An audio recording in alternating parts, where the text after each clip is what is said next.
The capital city of Etheon Prime did not merely sit upon the surface of the world. It pierced the heavens. A defiant monument of crystalline light anchored against the turbulent violet storms of the gas giant looming in the sky above. From the upper atmosphere, the city looked like a sprawling jewel, its spires glowing with the pulse of magnetic shielding that kept the radiation of the giant at bay.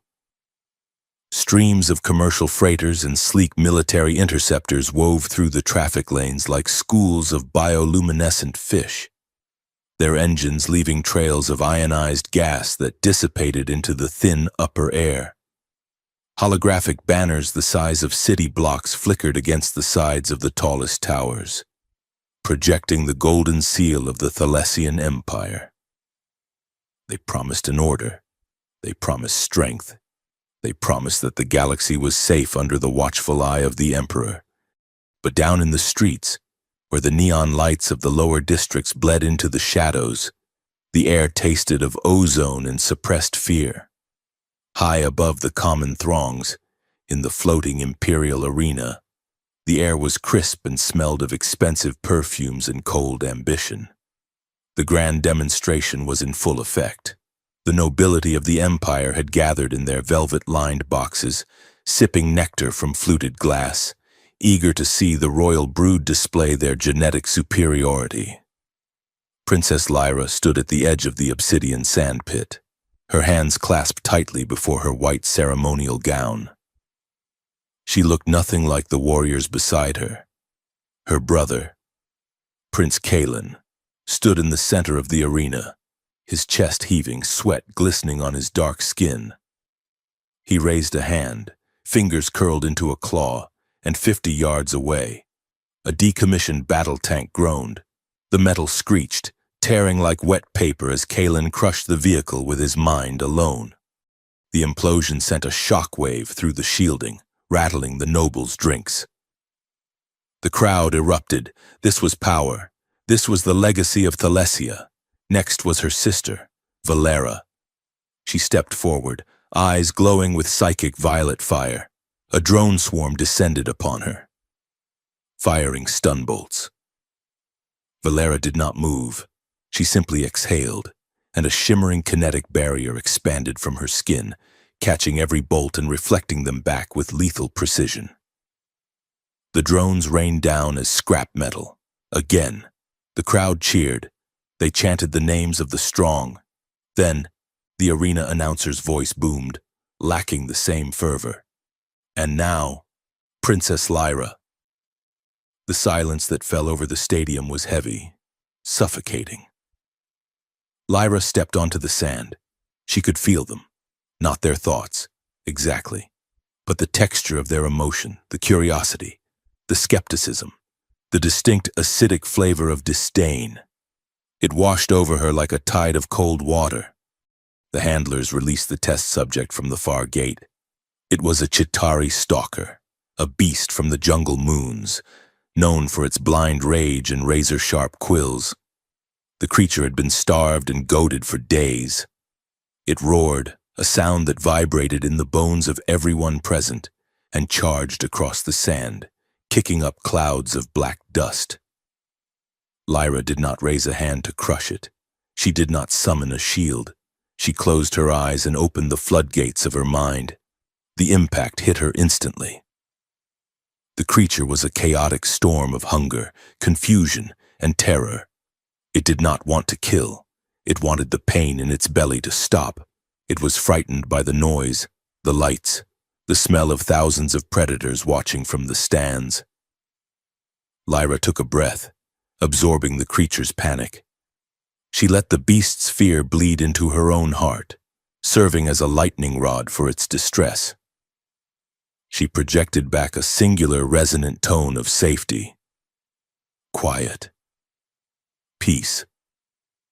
Rest. The Chitauri stalker skidded to a halt 10 feet from her. Its quills, raised to impale, slowly flattened against its spine.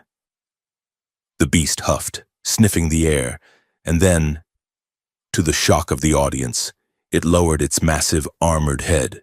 It whined, a high, keening sound, and nudged Lyra's outstretched palm with its snout. Lyra opened her eyes. She stroked the beast's nose, feeling its heartbeat slow to a rhythmic thump. The arena was silent. There was no applause. Then, a ripple of polite, confused clapping started from the Emperor's box. But it died quickly.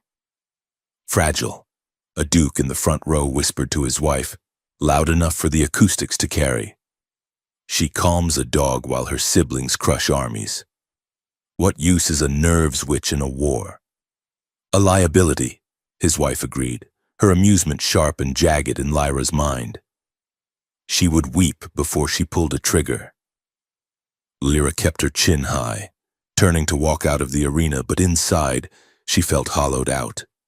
They saw peace as a failure of violence. The council chamber was a circular room of floating platforms, suspended over a generator shaft that hummed with the power of the city. Emperor Valerius sat upon the central throne, looking older than his years. His skin was papery, his eyes clouded with a fatigue that no sleep could cure. Standing before him were the two architects of the Empire's current misery, High Chancellor Vorin and General Sithrax. Vorin was a tall, gaunt man with features that seemed stretched too tight over his skull. He wore robes of midnight blue, and his voice was like oil sliding over polished stone. The human sector on the southern fringe is becoming problematic, Your Majesty, Vorin said, tapping a holographic map that hovered between them. Reports of insurrection, sabotage. They do not respect our borders, and they certainly do not respect our mercy. Mercy? Lyra spoke up. She stood at her father's right hand, though she felt miles away. We blockade their trade routes and tax their oxygen scrubbers. You call that mercy? Chancellor. General Sithrax, a man whose face was half replaced by cybernetic plating, turned his singular organic eye toward her. It was cold, devoid of anything resembling warmth. We allow them to exist, Sithrax rumbled. That is more than they deserve after the last war. But the princess speaks with the heart, not the head, a common affliction among those with softer gifts. Vorin smiled, a thin expression that didn't reach his eyes. Indeed, the princess feels for the humans. She senses their sadness, I am sure. But sadness does not secure an empire. Strength does. Firepower does. We need to authorize the Sector 7 crackdown immediately. A preemptive strike to root out the terrorists hiding among the refugees. That will only radicalize them, Lyra argued, stepping forward. She held out a datapad. I have drafted a proposal, a joint economic zone. If we trade with them, if we alleviate the famine in the outer colonies, the support for the radicals will vanish. You cannot fight hatred with hunger. Father. The Emperor looked at the datapad, then at Vorin. He rubbed his temples, the headache behind his eyes pulsing in a way Lyra could almost feel from where she stood. Valerius, Vorin said softly, using the Emperor's name with a familiarity that bordered on insolence. We do not have time for gardening projects. Humans understand only force. Sign the order. Let Sithrax secure the border. The Emperor sighed, a long rattling exhalation. He did not look at Lyra. He reached out and pressed his thumb to Vorin's digital decree. Done, the Emperor whispered. Just keep the peace. Vorin, I am tired. Father, Lyra said, her voice cracking. Enough, Lyra, the Emperor said, waving a hand dismissively. Go. Tend to your menagerie. Leave the war to the soldiers. Vorin and Sithrax exchanged a look. It was fleeting, lasting less than a second. But Lyra felt it hit her solar plexus like a physical blow. It was a spike of smug, predatory satisfaction. They had what they wanted. The palace gardens were a sanctuary of bioluminescent flora and weeping willows imported from Earth centuries ago. Here, the noise of the capital was dampened by acoustic fields. Lyra sat on a stone bench, her white gown stained with moss at the hem. In her lap lay a small avian creature, a starfinch with feathers like spun gold. Its wing was bent at an unnatural angle. She took a deep breath, centering herself. She focused on the bird. The world narrowed down to the rapid, frantic beating of its tiny heart. She felt the sharp, hot needle of pain in its wing. She felt the terror of being grounded, the instinctual panic of a creature made for the sky trapped in the dirt. "It is all right," Lyra whispered. "I have you." She closed her eyes. A soft, golden aura began to radiate from her hands. It was not magic. It was biological manipulation, a psychic acceleration of cellular knitting driven by empathic resonance. But to do it, she had to accept the pain. She gasped as the ache transferred to her own arm. Her shoulder throbbed. Her bones felt as if they were grinding together. She gritted her teeth, sweat beading on her forehead, refusing to break the connection. She took the bird's pain, metabolized it, and gave back comfort and energy. The bird chirped. The wings snapped into alignment with a wet pop. Lyra slumped back against the bench, exhaling shakily. The starfinch hopped up, fluttered its wings testingly, and then shot up into the canopy, a streak of gold against the purple leaves. Lyra rubbed her own shoulder, which still echoed with a phantom ache. This was her gift, her curse.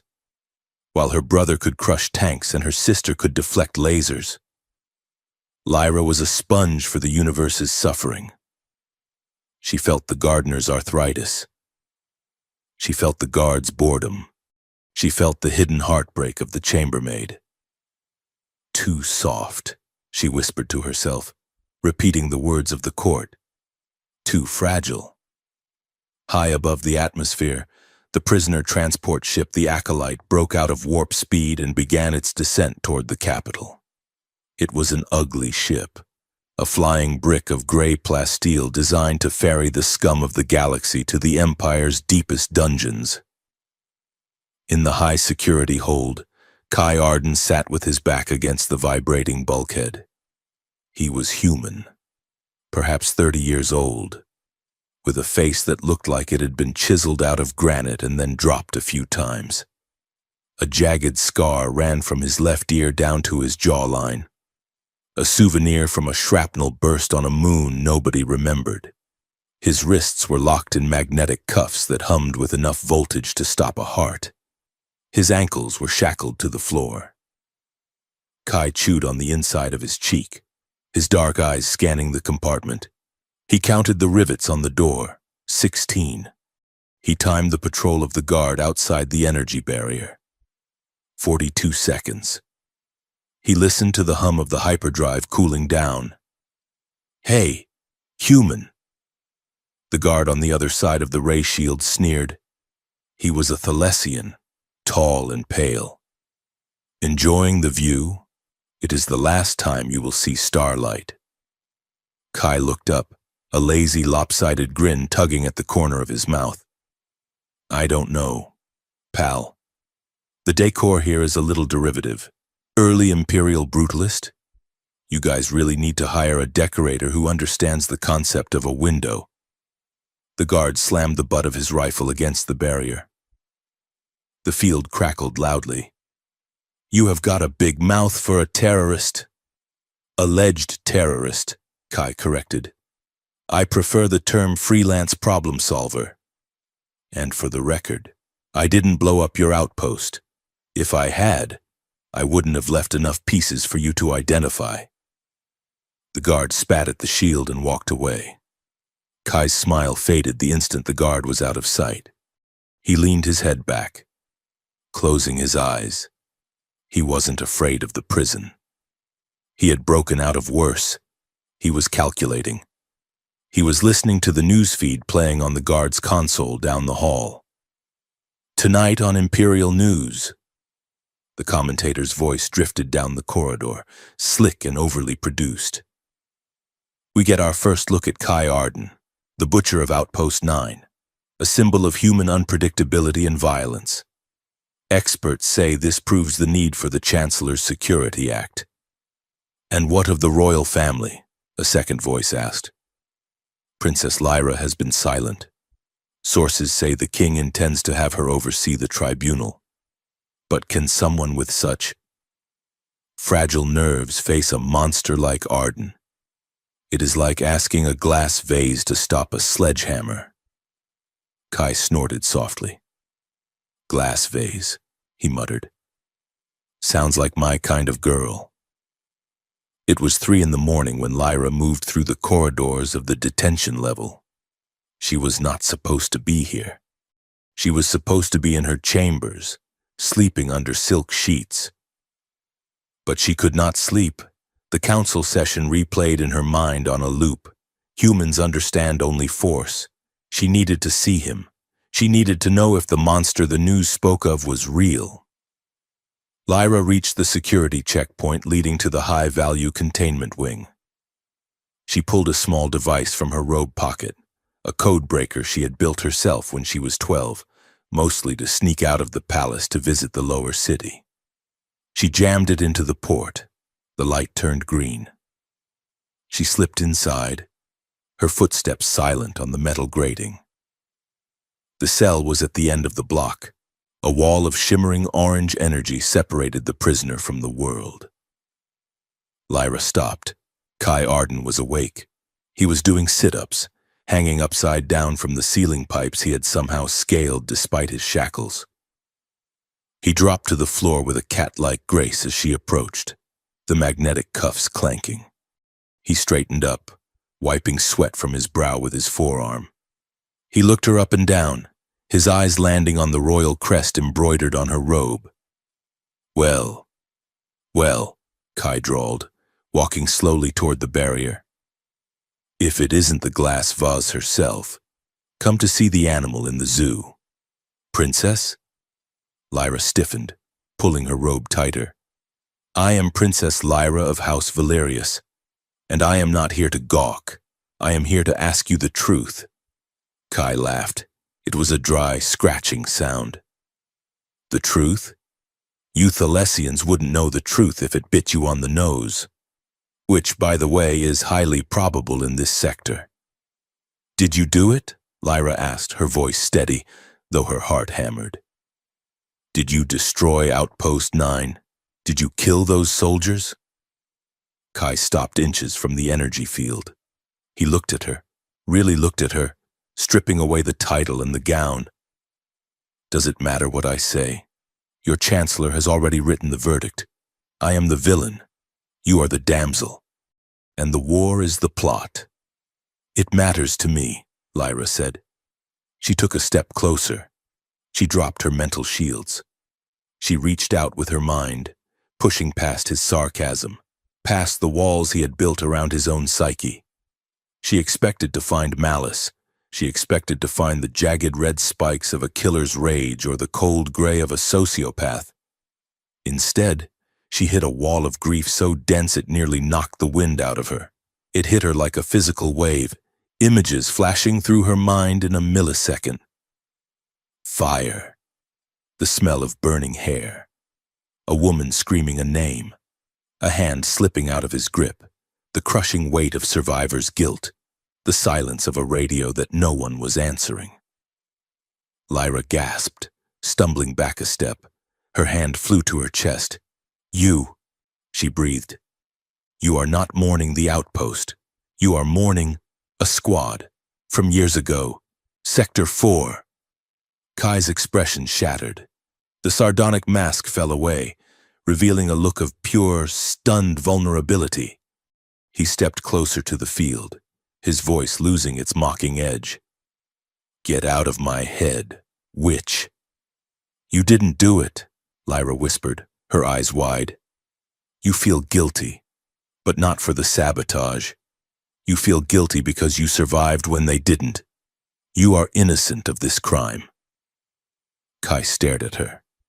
For the first time since his capture, the calculation in his eyes was gone, replaced by something else: confusion and a spark of recognition. "You can feel that?" he asked quietly. "I feel everything," Lyra said. She didn't think so. She reached out. Her hand hovered inches from the energy field, directly opposite where his hand rested on the other side. The air between them hummed. The magnetic field crackled, a spark of blue electricity arching between her fingertips and the barrier. They both flinched, a visceral jolt running up their arms. It wasn't painful. It was a connection. For a second, the barrier didn't exist. Lyra pulled her hand back, her breath hitching. Her skin tingled where the spark had jumped.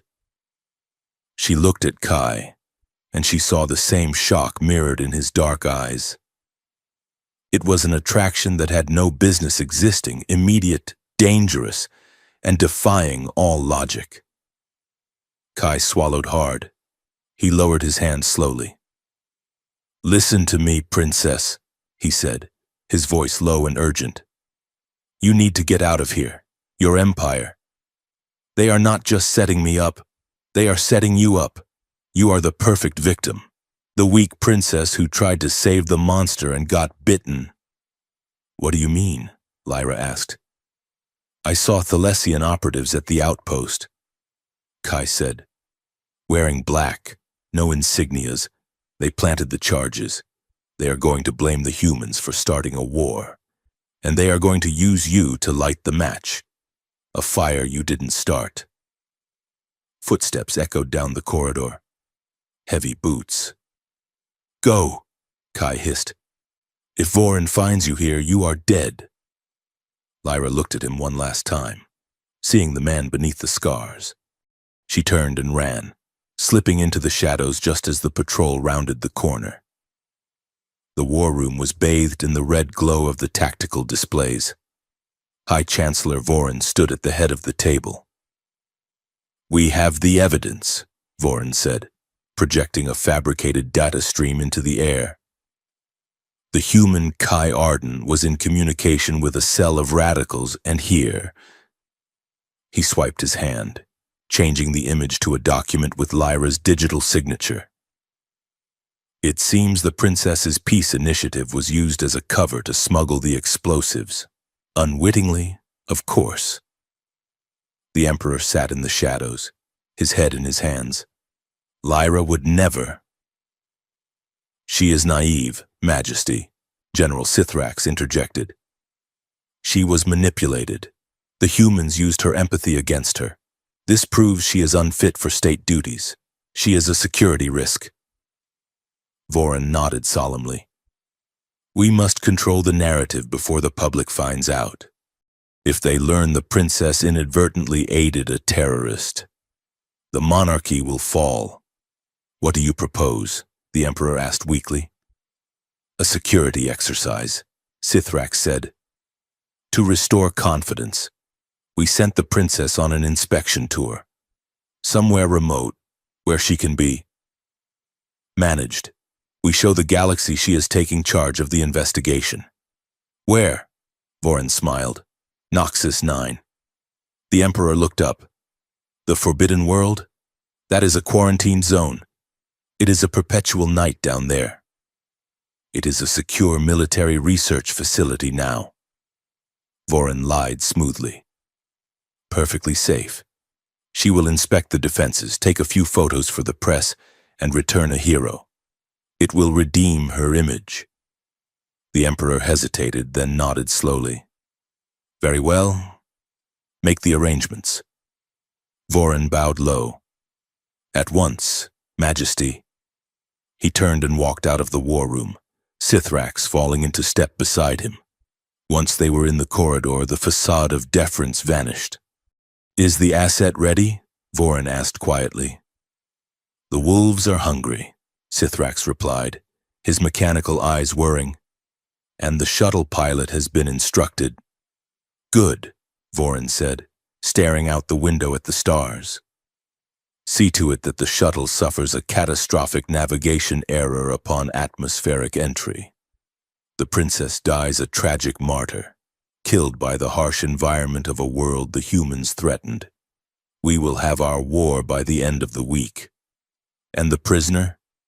Send him with her, Voron said. Let them die together. The perfect tragedy. Voron watched the traffic flow around the palace, a master of puppets pulling strings he had been weaving for decades. He did not fear the girl. She was weak. She felt too much. And in a world like Noxus 9 where the darkness was alive and hungry, feelings were just open wounds waiting to be salted. He had no idea that he was not sending a lamb to the slaughter. He was sending a key to a lock he had forgotten he built. The Emperor's private sanctum was a cavern of shadows and failing light, smelling of medicinal vapors and old parchment. The only illumination came from the swirling holographic map of the galaxy that hovered above the center table, casting a sickly blue pallor over Emperor Valerius's face. Lyra stood before him, her hands clenched at her sides. The silence of the palace at 2 a.m. was heavy, pressing against her eardrums like deep water. "Father, look at the timestamps," Lyra urged, pointing to the datapad she had placed on his desk. "The supply logs for the outpost do not match the detonation time. Someone disabled the perimeter sensors from the inside before Kai Arden arrived. He is a scapegoat." Valerius did not look at the pad. He sat slumped in his high-backed chair, his eyes closed, the weight of the Thalessian crown seemingly crushing his cervical spine. He rubbed his temples with trembling fingers. "Lyra," he murmured, his voice dry as dead leaves. "Please. It is late. It is late for the truth, but not too late," she pressed, stepping closer. She could feel his exhaustion radiating off him in waves, a gray, suffocating fog that tasted of ash. It made her own knees weak, but she locked her legs, refusing to buckle under the empathic load. "If we execute an innocent man to appease Voron's lust for war, we become the monsters the humans say we are. Let me question him again. Let me bring the evidence to the tribunal." The Emperor opened his eyes. They were watery and dim. "Voron handles the security. Sithrax handles the borders. That is the way of things. I cannot micromanage every border skirmish."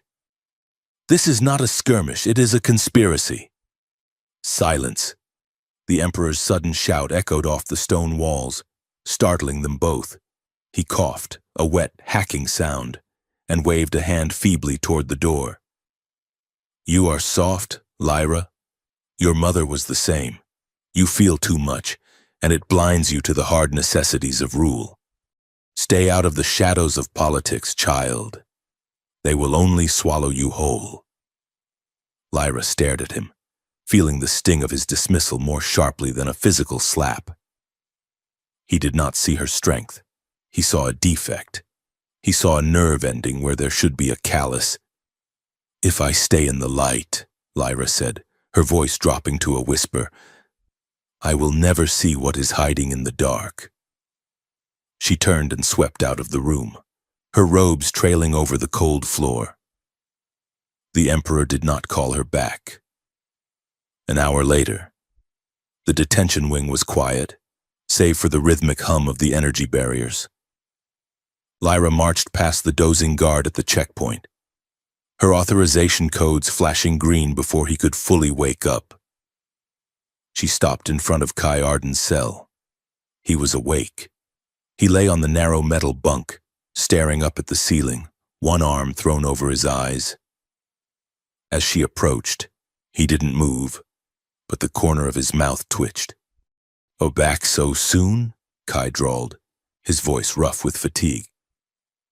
"I would offer you tea, but the service here is terrible. 1 star, I would not recommend it."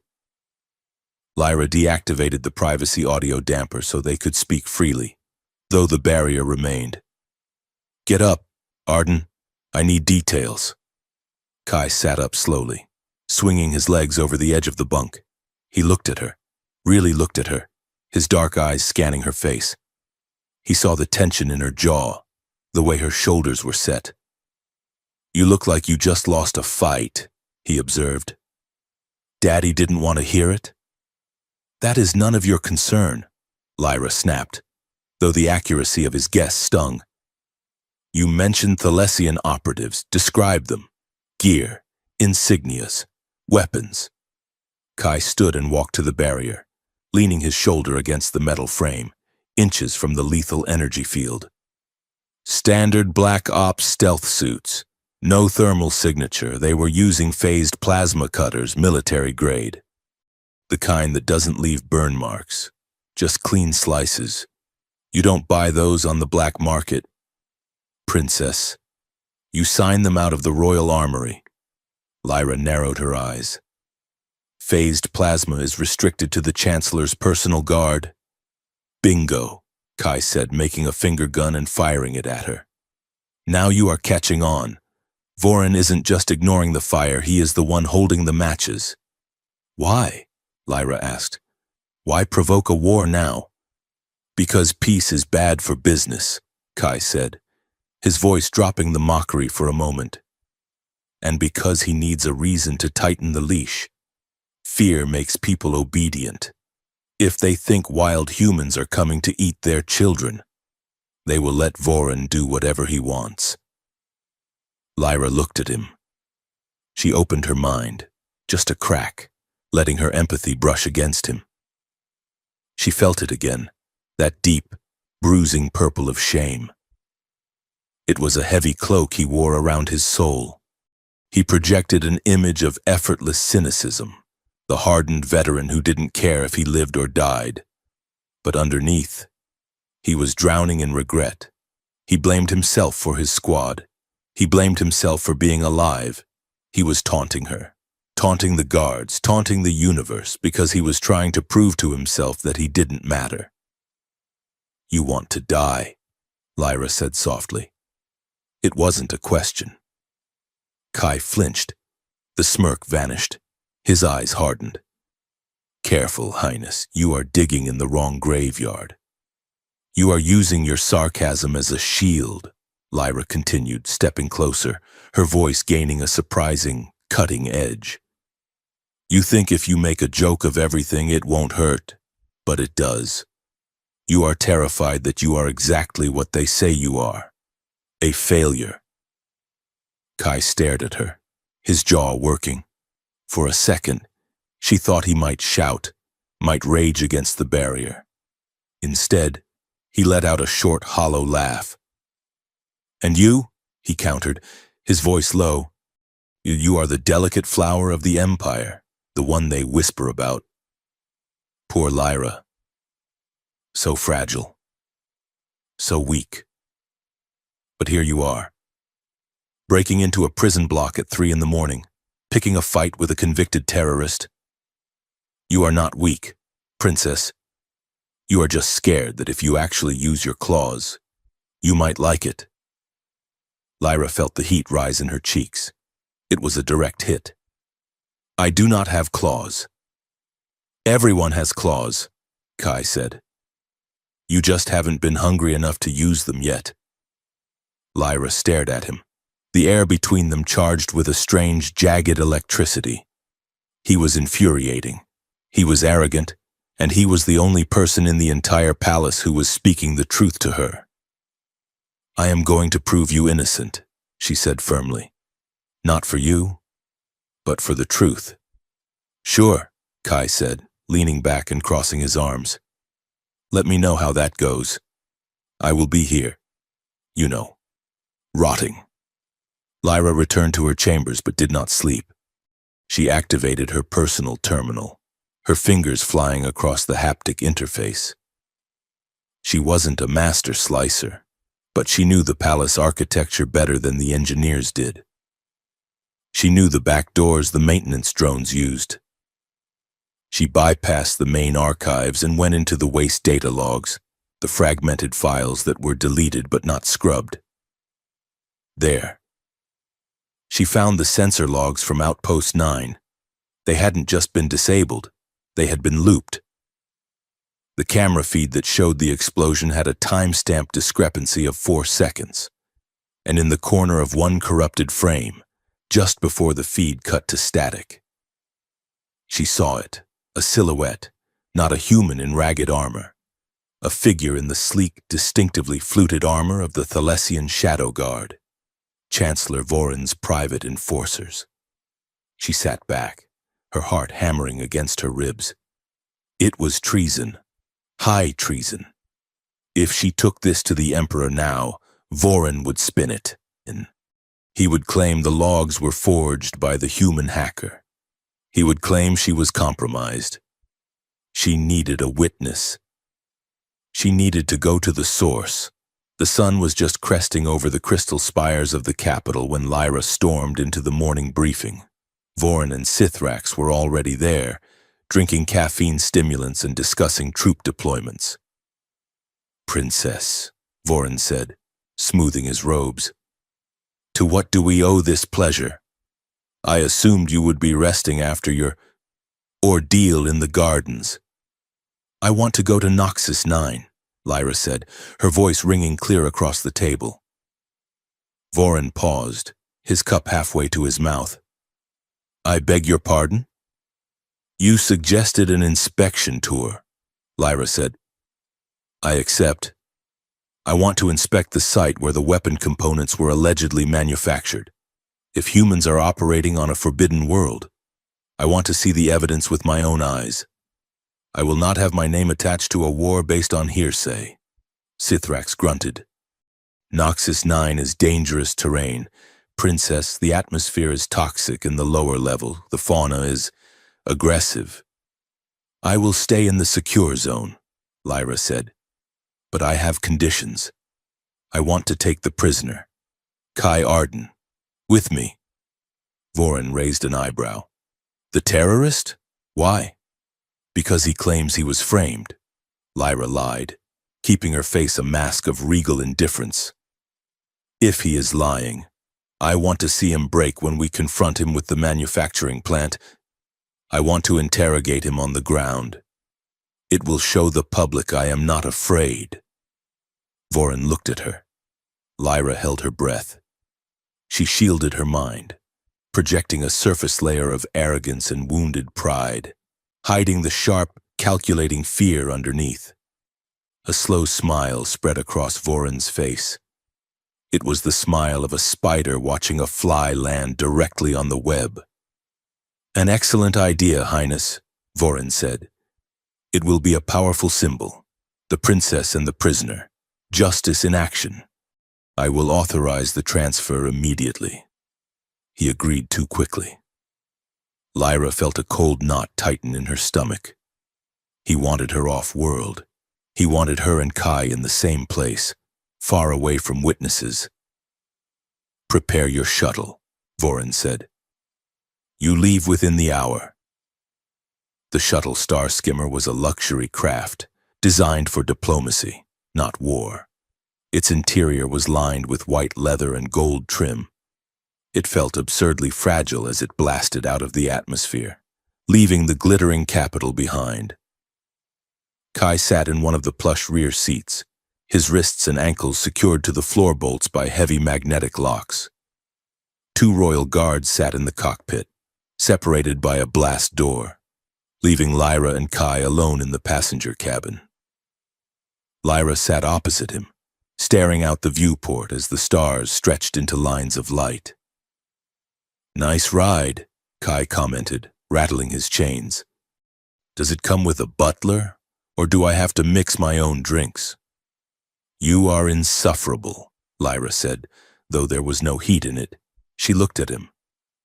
"We are going to verify the manufacturing site. Once we land, I will have the authority to access the local mainframe. If your story holds up, I can override Voron's lockout." "If we land," Kai corrected. "Big if." "The pilot is one of the palace's best," Lyra said defensively. "The pilot is following orders," Kai said, "and I don't think his orders include a return trip." "You are paranoid." "I am alive," Kai shot back. "There is a correlation." He leaned forward as much as the chains allowed. So, tell me, Princess, what happens if I am right? What happens if we find proof that Voren is a traitor? You think your dad is going to pat you on the head and arrest his best friend? Or do you think you are going to have an unfortunate accident involving an airlock? I am the heir to the throne, Lyra said. They would not dare. You are a liability, Kai said brutally. They call you the Glass Princess on the news nets. Did you know that? They say you cry over dead birds. They say you are too soft to rule. Voren is banking on that. He thinks you are weak. I am not weak, Lyra whispered, her hands gripping the armrests until her knuckles turned white. I feel the cost of things. Is that a weakness? To know what a life weighs before you spend it?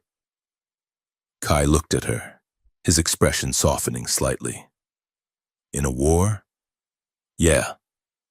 It gets you killed. But in a person? It might be the only thing that matters. Before Lyra could respond, the ship lurched violently. The lights in the cabin flickered and died, replaced instantly by the strobing red glare of emergency klaxons. An alarm screamed, a jagged, piercing sound that tore through the air. Gravity failure! The automated voice shrieked. Hull integrity compromised. Navigation offline. Here we go, Kai shouted over the noise. The ship rolled. Lyra was thrown against the bulkhead, her seatbelt digging into her chest. The artificial gravity spun wildly, pinning her to the ceiling for a second before slamming her back into the seat.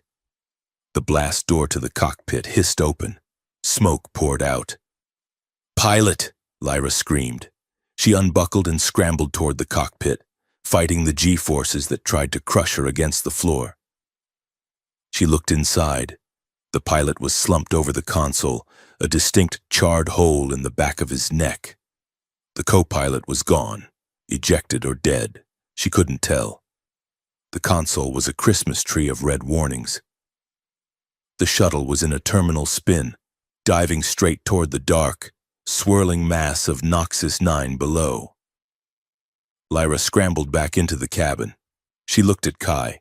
He was straining against the chains, his face pale but focused. Release me, Kai roared.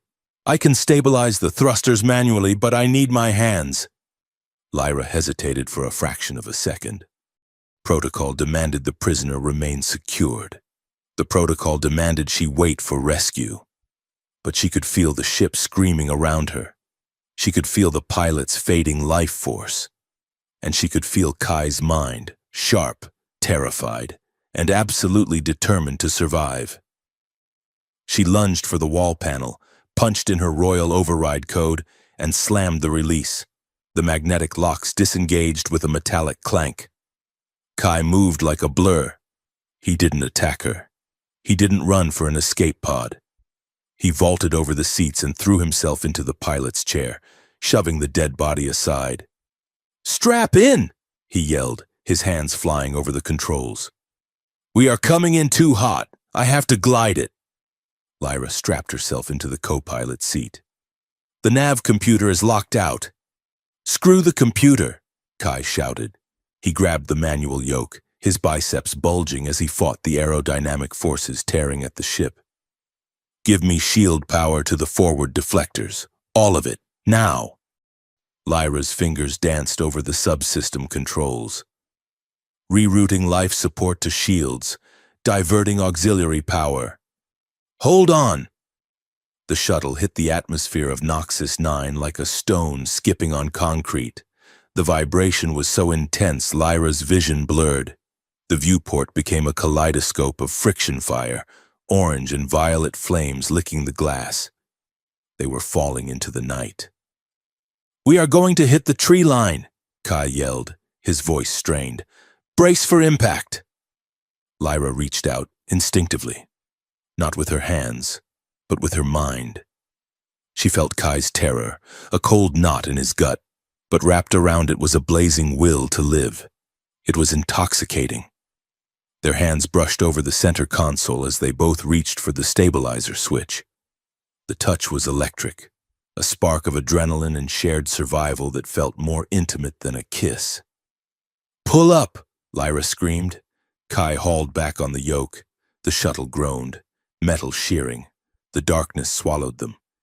First, there was silence. Then, the smell of ozone, burning plastic, and pine resin. Lyra coughed, the movement sending a spike of agony through her ribs. She opened her eyes. The world was sideways.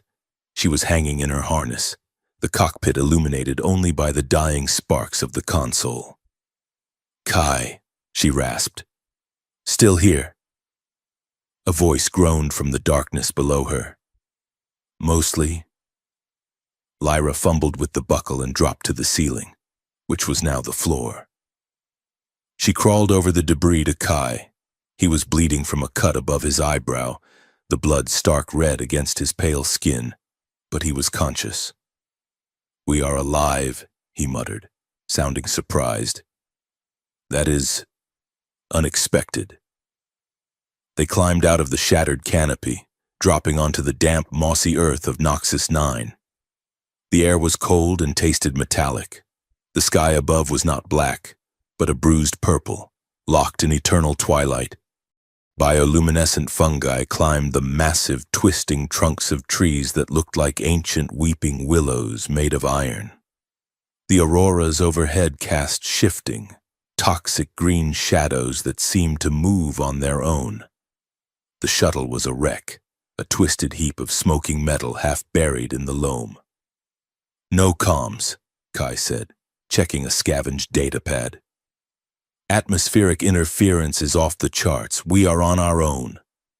Lyra hugged her arms around herself, shivering. It wasn't just the cold. "Do you hear that?" she whispered. "Hear what? The wind?" "No," Lyra said, her eyes widening. "The hunger." She closed her eyes. The forest was not empty. It was teeming, but it didn't feel like a normal ecosystem. It felt structured. She sensed minds out in the dark, cold, sharp, unified. A howl echoed through the trees. It wasn't the lonely call of a wolf. It was a modulated synthetic sound, a terrifying blend of organic throat and digital amplifier. "That didn't sound like a dog," Kai said, backing up toward the wreckage. "Void wolves," Lyra breathed, the realization hitting her from the old xenobiology texts she had read. Bioengineered pack predators. They were supposed to be extinct. The Empire discontinued the project 50 years ago. "Well, someone forgot to tell them," Kai said grimly. He rummaged through the debris of the shuttle's storage locker. He pulled out a pry bar and a damaged rail pistol that the pilot had kept for emergencies. The power cell was cracked. "This is garbage," Kai muttered, slapping the side of the weapon. "I have maybe 6 shots before the coil melts." Lyra reached into the wreckage and pulled out her ceremonial staff, a rod of crystalline alloy that doubled as a focus for her abilities, and a small, belt-clip energy shield generator. She clipped the shield to her waist. "We need to move," Lyra said. "I can feel them circling, and they are coordinating." "Coordinating?" Kai looked at her. "Great. Smart dogs. Just what I wanted." "They are not just smart," Lyra said, her voice trembling slightly. "They are telepathic, a hive mind. They know we are hurt." A twig snapped. From the shadows of the tree line, 3 pairs of eyes ignited. They glowed a piercing, electric blue. The creatures stepped into the dim light. They were massive, shoulder height to a man. Their fur was Vanta black, absorbing the ambient light. Metal plates were grafted directly into their spines and flanks. Their jaws were lined with teeth that looked like serrated obsidian. Kai raised the jury-rigged pistol, his hands shaking slightly. "Stay behind me, Princess!" The lead wolf snarled, a sound like grinding gears, and crouched to spring. Wait, Lyra said. Shoot it, Kai yelled. No! Lyra stepped in front of Kai. She didn't raise her staff. She lowered it. Are you insane? Kai hissed. Lyra ignored him. She focused. She threw the full weight of her empathy at the lead wolf. She didn't try to dominate it with force. She didn't try to crush it. She dove into it. It was like jumping into a freezing river. The wolf's mind was a storm of programmed aggression, pain from the cybernetic implants, and a deep, starving fear of punishment. It expected pain. It expected the shock collar. Lyra gasped, the sensation of the implants burning in her own flesh. But she held on. She projected a single, powerful concept. I am not the master. I am not the punisher. The wolf froze in mid-lunge. It landed awkwardly, its claws tearing up the moss. It shook its massive head, the blue lights in its eyes flickering. It looked at Lyra, confused. It whined, a sound that was jarringly organic coming from such a monstrous thing. What are you doing to it? Kai whispered, his gun still trained on the beast's head.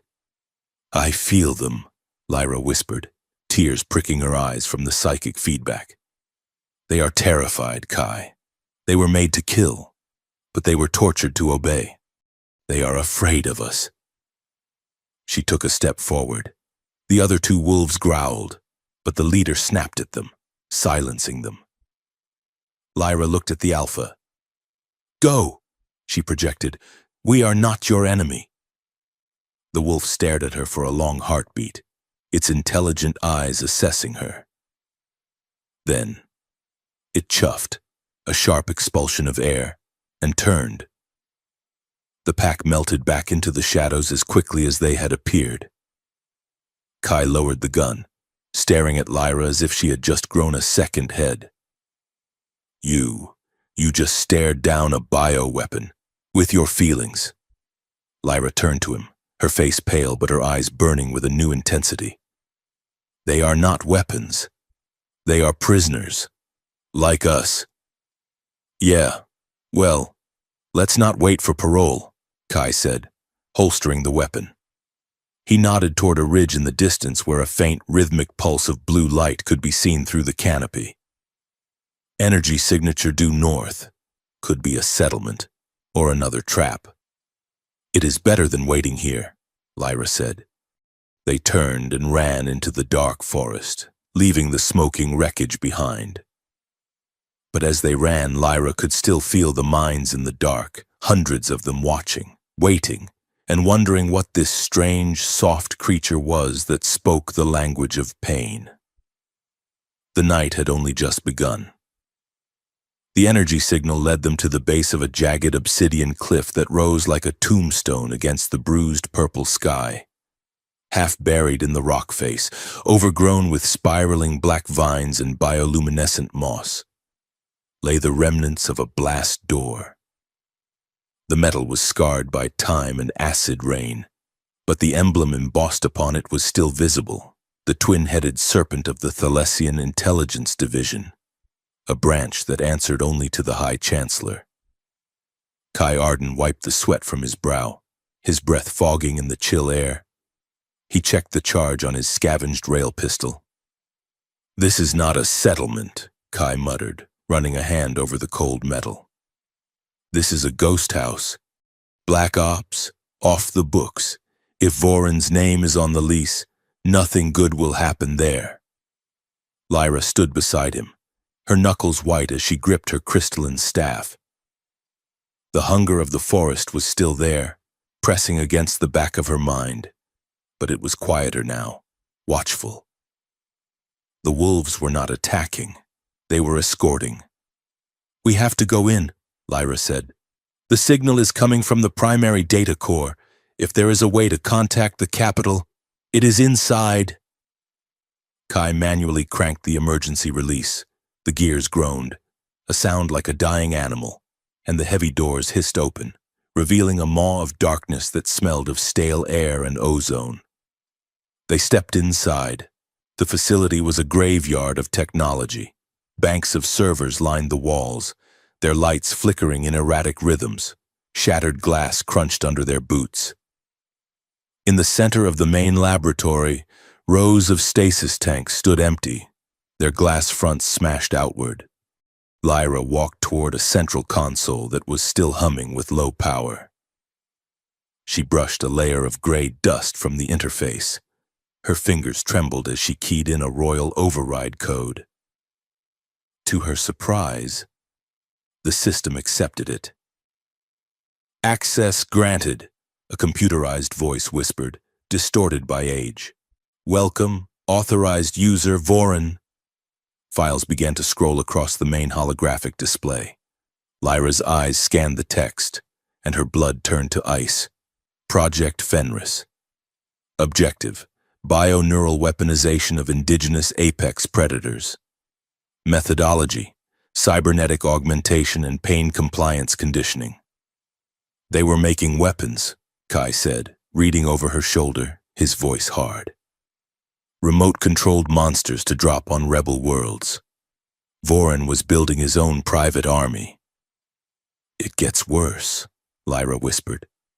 She swiped the screen, bringing up the sub-files on the control mechanism. The text detailed the failure of mechanical interfaces. The wolves' minds were too chaotic, too feral for standard computer chips. They needed a psychic anchor, a biological dampener. Subject 00.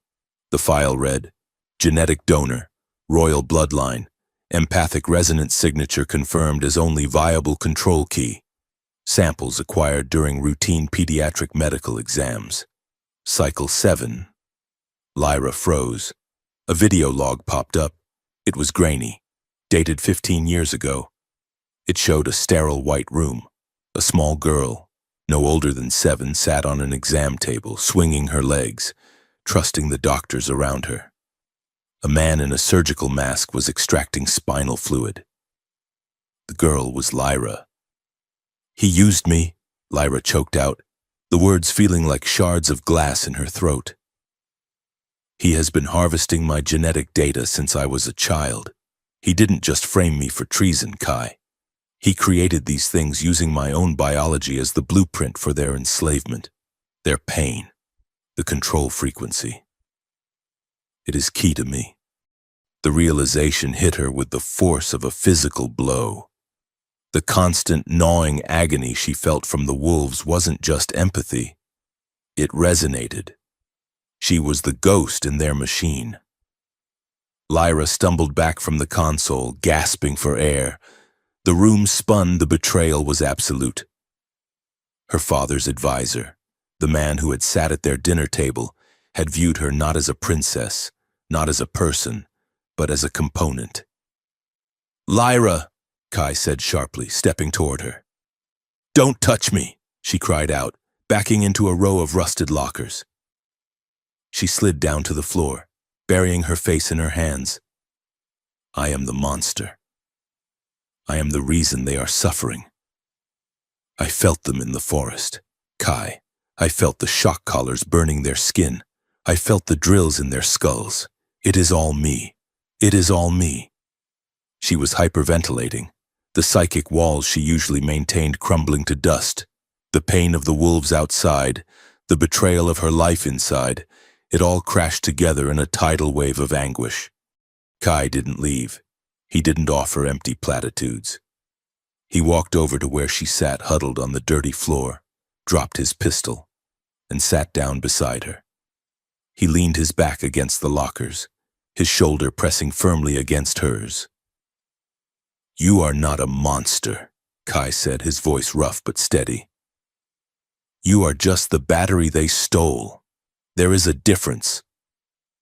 Lyra shook her head, sobbing into her knees. "I was so blind. I thought I was just weak. I thought my empathy was a defect. But Vorin knew. He knew it was a weapon, and he stole it while I was sleeping."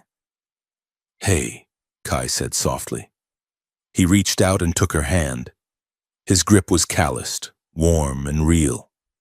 At the contact, Lyra's empathy flared uncontrollably. She didn't just feel his hand. She fell into him. The world dissolved. Suddenly, She wasn't in a dark lab. She was standing in a burning city. The air tasted of ash and copper. She felt the crushing weight of a collapsing building. She heard the screams of men and women dying over a comms channel. "Get out. Kai, move." She felt the searing heat of the explosion that took his squad, the shrapnel tearing into his skin, and the overwhelming, drowning guilt of being the one who walked away. Kai gasped, his body jerking as the connection went both ways. He saw the white room. He felt the cold steel of the needle in his spine. He felt the crushing loneliness of a child in a crystal palace, surrounded by people who mocked her for crying over a dead bird. He felt the shame of being told, over and over, that kindness was a disease. They stared at each other in the dim light, chests heaving. The barrier between them had vanished. They were naked, stripped of rank and armor. "You carry so much," Lyra whispered, tears streaming down her face, looking at him with wide, devastation-filled eyes. "It is so heavy. Kai, how do you stand up?" "I don't know," Kai rasped, his eyes searching hers, seeing the little girl in the white room. "How do you keep your heart open when they keep trying to cut it out?" The intimacy was terrifying. It was sharper than the shrapnel in his shoulder. Kai leaned in. He couldn't help it. The pull was magnetic, elemental. Lyra leaned toward him, her breath hitching, her gaze dropping to his lips. Their faces were inches apart.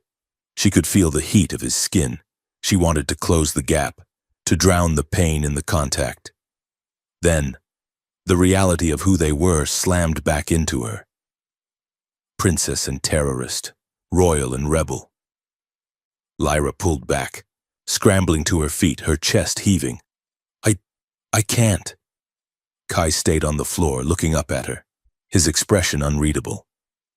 "Right, enemy of the state. Forgot." "No," Lyra said, shaking her head. "Because if I need you, if I let myself need you, I will never be able to do what I have to do. And I have to burn this place down." She grabbed her staff. Her eyes were no longer wet. They were dry and burning with a cold, white fury. "We are not leaving," Lyra declared, "and we are not killing them." "The wolves?" Kai asked, standing up slowly. "They are my burden," Lyra said. "I made them. They belong to me. Voren wanted a weapon? I will give him one." She turned and marched toward the blast doors. "Lyra, wait!" Kai shouted, grabbing his pistol. "You can't just walk out there. They will tear you apart." "They won't," Lyra said, not looking back. "Because I am done being afraid of the dark." She walked out into the eternal night of Noxus 9. The clearing outside the outpost was silent. The auroras overhead cast long, twisting shadows that danced like specters. Lyra walked to the center of the rocky plateau and drove the butt of her staff into the ground. She deactivated her energy shield. "Come out!" she screamed, her voice amplified by her psychic projection. "I am here." Kai stood in the doorway of the outpost, his gun raised, his heart hammering against his ribs. "Crazy," he muttered. "She is absolutely crazy." From the tree line, shadows detached themselves. One by one, the void wolves emerged. There were dozens of them, massive, sleek, terrifying. Their cybernetic eyes glowed red and blue. They circled her, a churning ring of muscle and teeth. A low growl vibrated through the ground. The pack parted, and a massive beast stepped forward. It was the Alpha. It stood nearly as tall as Lyra, its face a ruin of scars and metal plating, its left eye replaced by a glowing red optic sensor. It lunged. Kai raised his gun to fire, but Lyra threw out a hand, not at the wolf, but at him. "Stop!" The command hit Kai's mind like a hammer. He froze. The Alpha didn't bite. It stopped inches from Lyra, its jaws snapping shut with a crack that echoed off the cliffs. Hot, rancid breath washed over her face. The creature snarled. saliva dripping onto her gown. Lyra didn't flinch. She didn't back down. She stared directly into the beast's organic eye. She dropped her mental walls completely. She didn't offer it peace. She didn't offer it calmly. That was what the weak princess would have done. Instead, she offered it rage. She poured her fury into the wolf's mind. The fury at Varen. The fury at the labs. The fury at being used. She showed the wolf the memories of the White Room and layered them over the wolf's memories of the shock collar. I know, she projected, her mind a thunderclap in the silence. They hurt us. They caged us. They made us bleed. The alpha whined, a high-pitched glitching sound from its vocal synthesizer. It took a step back, confused. It expected dominance through pain. It expected a master. It found a mirror. Lyra took a step forward. We are not their dogs, she said. We are the storm. She reached out a hand. The alpha bared its teeth, trembling. It was fighting its programming. The kill switch in its brain screamed to strike, but the connection Lyra offered was deeper than code. It was primal. Slowly, agonizingly, the massive wolf lowered its head. The red optic dimmed. It pressed its wet, scarred muzzle into Lyra's palm. A wave of submission rippled through the pack, one by one. The other wolves lowered their bodies to the dirt, their ears flattening. Lyra stood amidst a sea of bowed predators, the wind whipping her hair around her face. She looked up at the sky, her eyes glowing with a faint violet luminescence. She had never looked more royal, or more terrifying. Kai lowered his gun. He let out a breath he didn't know he had been holding. He walked slowly toward her, stepping carefully around the prone wolves. Okay, Kai said, his voice laced with a mixture of terror and awe. Remind me never to piss you off. Princess. Lyra looked at him. She looked exhausted, drained, but her smile was sharp. I think that is sound advice, Sergeant. The next 2 weeks were a blur of shadows and light. The outpost became their den. They couldn't leave, not yet. The shuttle was scrap, and they needed a plan. Lyra spent her nights in the forest. She ran with the pack. At first, she stumbled, her royal stamina failing against the rugged terrain. But the wolves waited. They taught her the paths. They taught her to move silently. We see a montage of her transformation. Lyra, her white gown torn and mud-stained, sprinting alongside the alpha beneath the toxic green auroras. She learned to project her thoughts to coordinate their movements. Left flank, hold, strike. The pack moved as an extension of her will. A single organism of violence and shadow. Back at the outpost, Kai was in his element. He stripped the facility of every useful scrap of tech. He was a savant with a welding torch. He dragged the carcasses of old defense drones into the hangar and cannibalized their armor plating. He built harnesses for the wolves, lightweight, articulated carbon fiber rigs that protected their vitals and mounted small cameras and sensors. If they are going to be an army, Kai muttered, fitting a cowl onto a particularly snarling wolf he had named Bitey. They might as well look the part. He watched Lyra from the hangar bay doors as she returned from a run, her hair wild, her face flushed with exertion. She moved differently now. The hesitation was gone. She walked with a predator's grace, and he was falling in love with her. It was a stupid, fatal thing to do, but he couldn't stop it. One night, the auroras were particularly bright, bathing the cliffs in shifting curtains of violet and teal. They had built a fire near the hangar entrance, roasting the strange, tuber-like vegetables Kai had found growing in the hydroponics bay. They sat close to the fire, the alpha wolf sleeping at Lyra's feet like a massive, deadly rug. This tastes like burnt rubber, Lyra said, chewing grimly on a roasted root. It is a delicacy in Sector 4.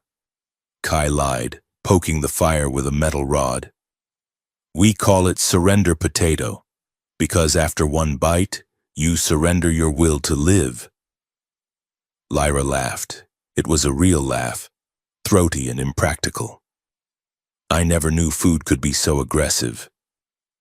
They fell into a comfortable silence.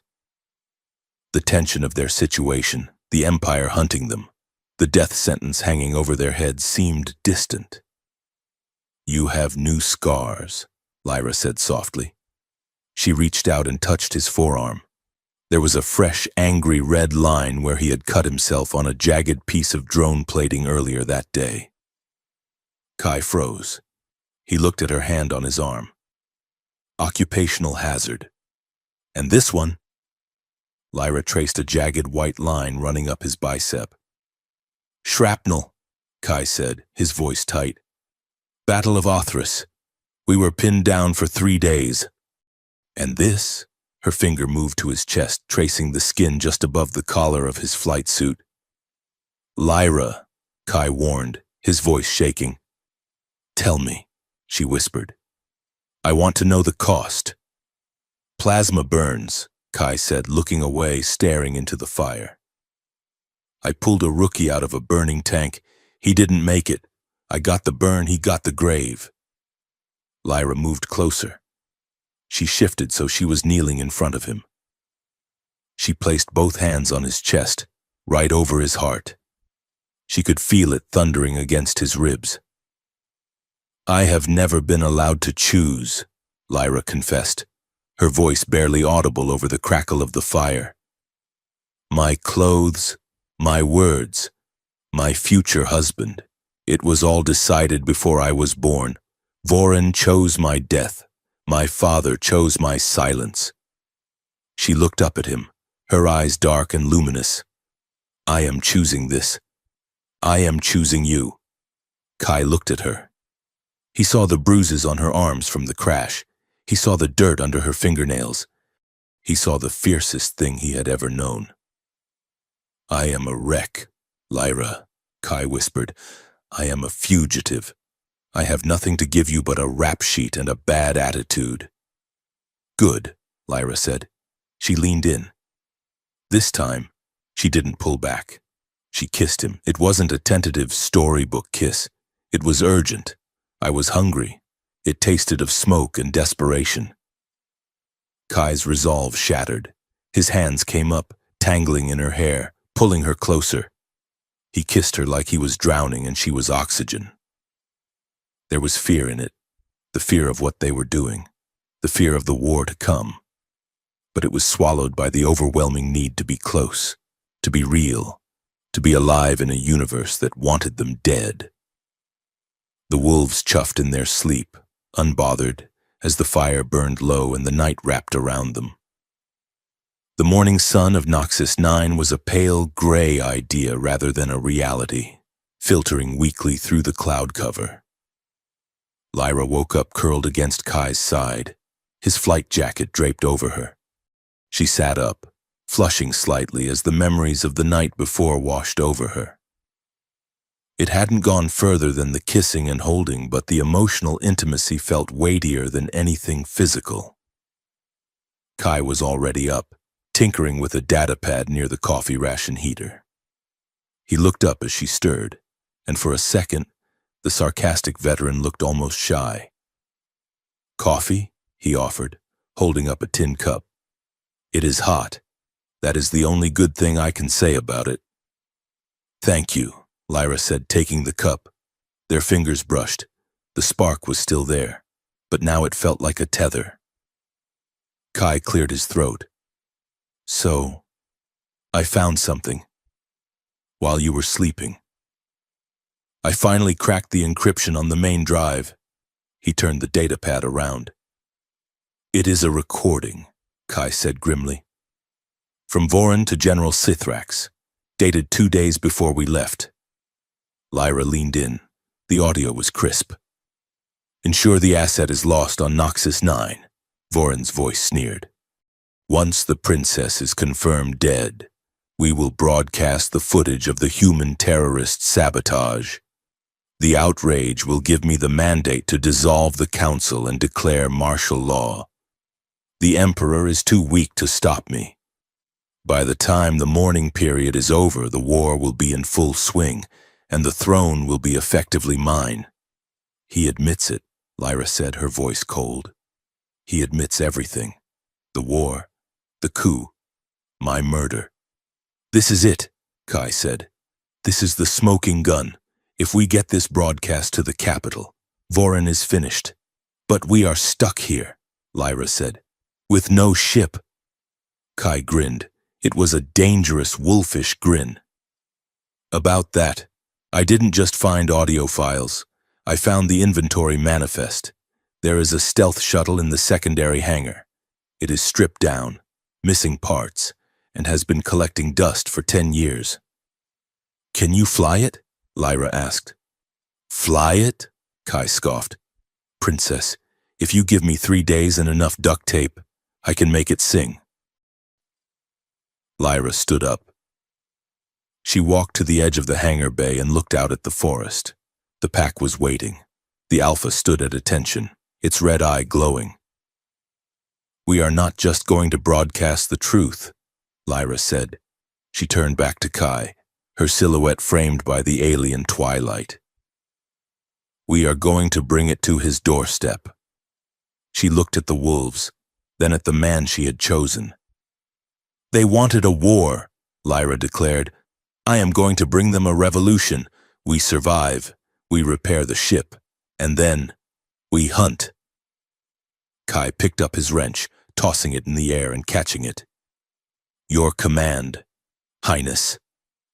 Let's get to work, Lyra said, and outside, the wolves threw back their heads and howled, a sound that promised that the night was coming for the Empire. The secondary hangar of the outpost smelled of ozone, stale hydraulic fluid, and the distinct musky scent of wet wolf fur. The shuttle Kai had located, a decommissioned Phantom-class stealth transport, sat in the center of the bay, its hull panels stripped away like the ribcage of a mechanical whale. Drop it, Kai said, not looking up from the fusion welder he was applying to the port thruster. Behind him, a low, rumbling growl vibrated through the metal grating of the floor.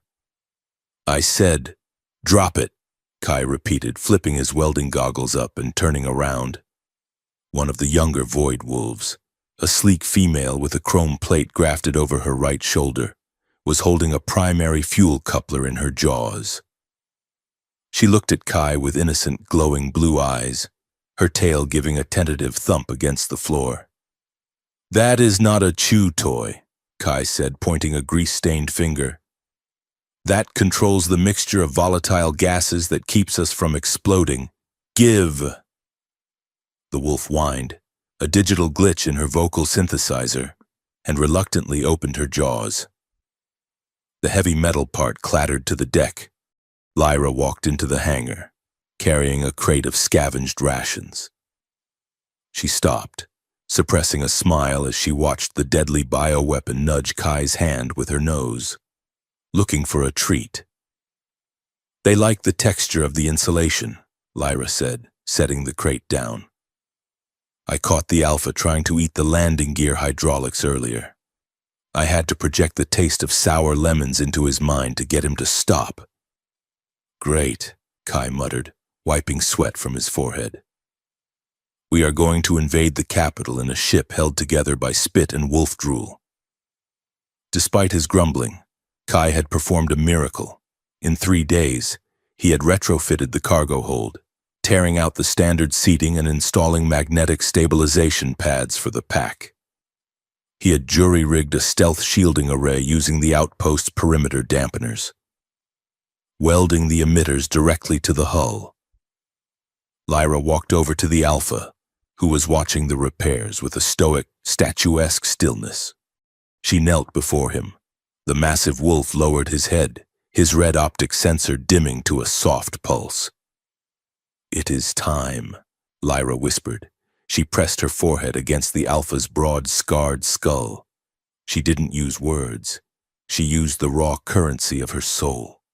She showed him the sky above, not the trapped twilight of Noxus 9, but the vast, star-strewn ocean of space. She showed him the purpose of their journey. No more cages, she vowed, the thought ringing like a bell between their minds. No more tests. We are not their experiments anymore. We are hunters. The Alpha let out a deep chuff of agreement. He turned and trotted up the boarding ramp, the rest of the pack filing in behind him with silent, disciplined grace. They settled into the magnetic bays, their eyes glowing in the gloom of the hold. Kai finished the final weld and slapped the hull. She is ugly, but she is invisible. Let's go. The ascent was a nightmare of claustrophobia and turbulence. The stealth shuttle was not built for comfort. It was a dagger designed to slip between ribs. As they pierced the toxic cloud layer of Noxus 9, the cabin shook violently. The roar of the engines was deafening, vibrating in Lyra's teeth. In the back, Lyra could feel the wolves.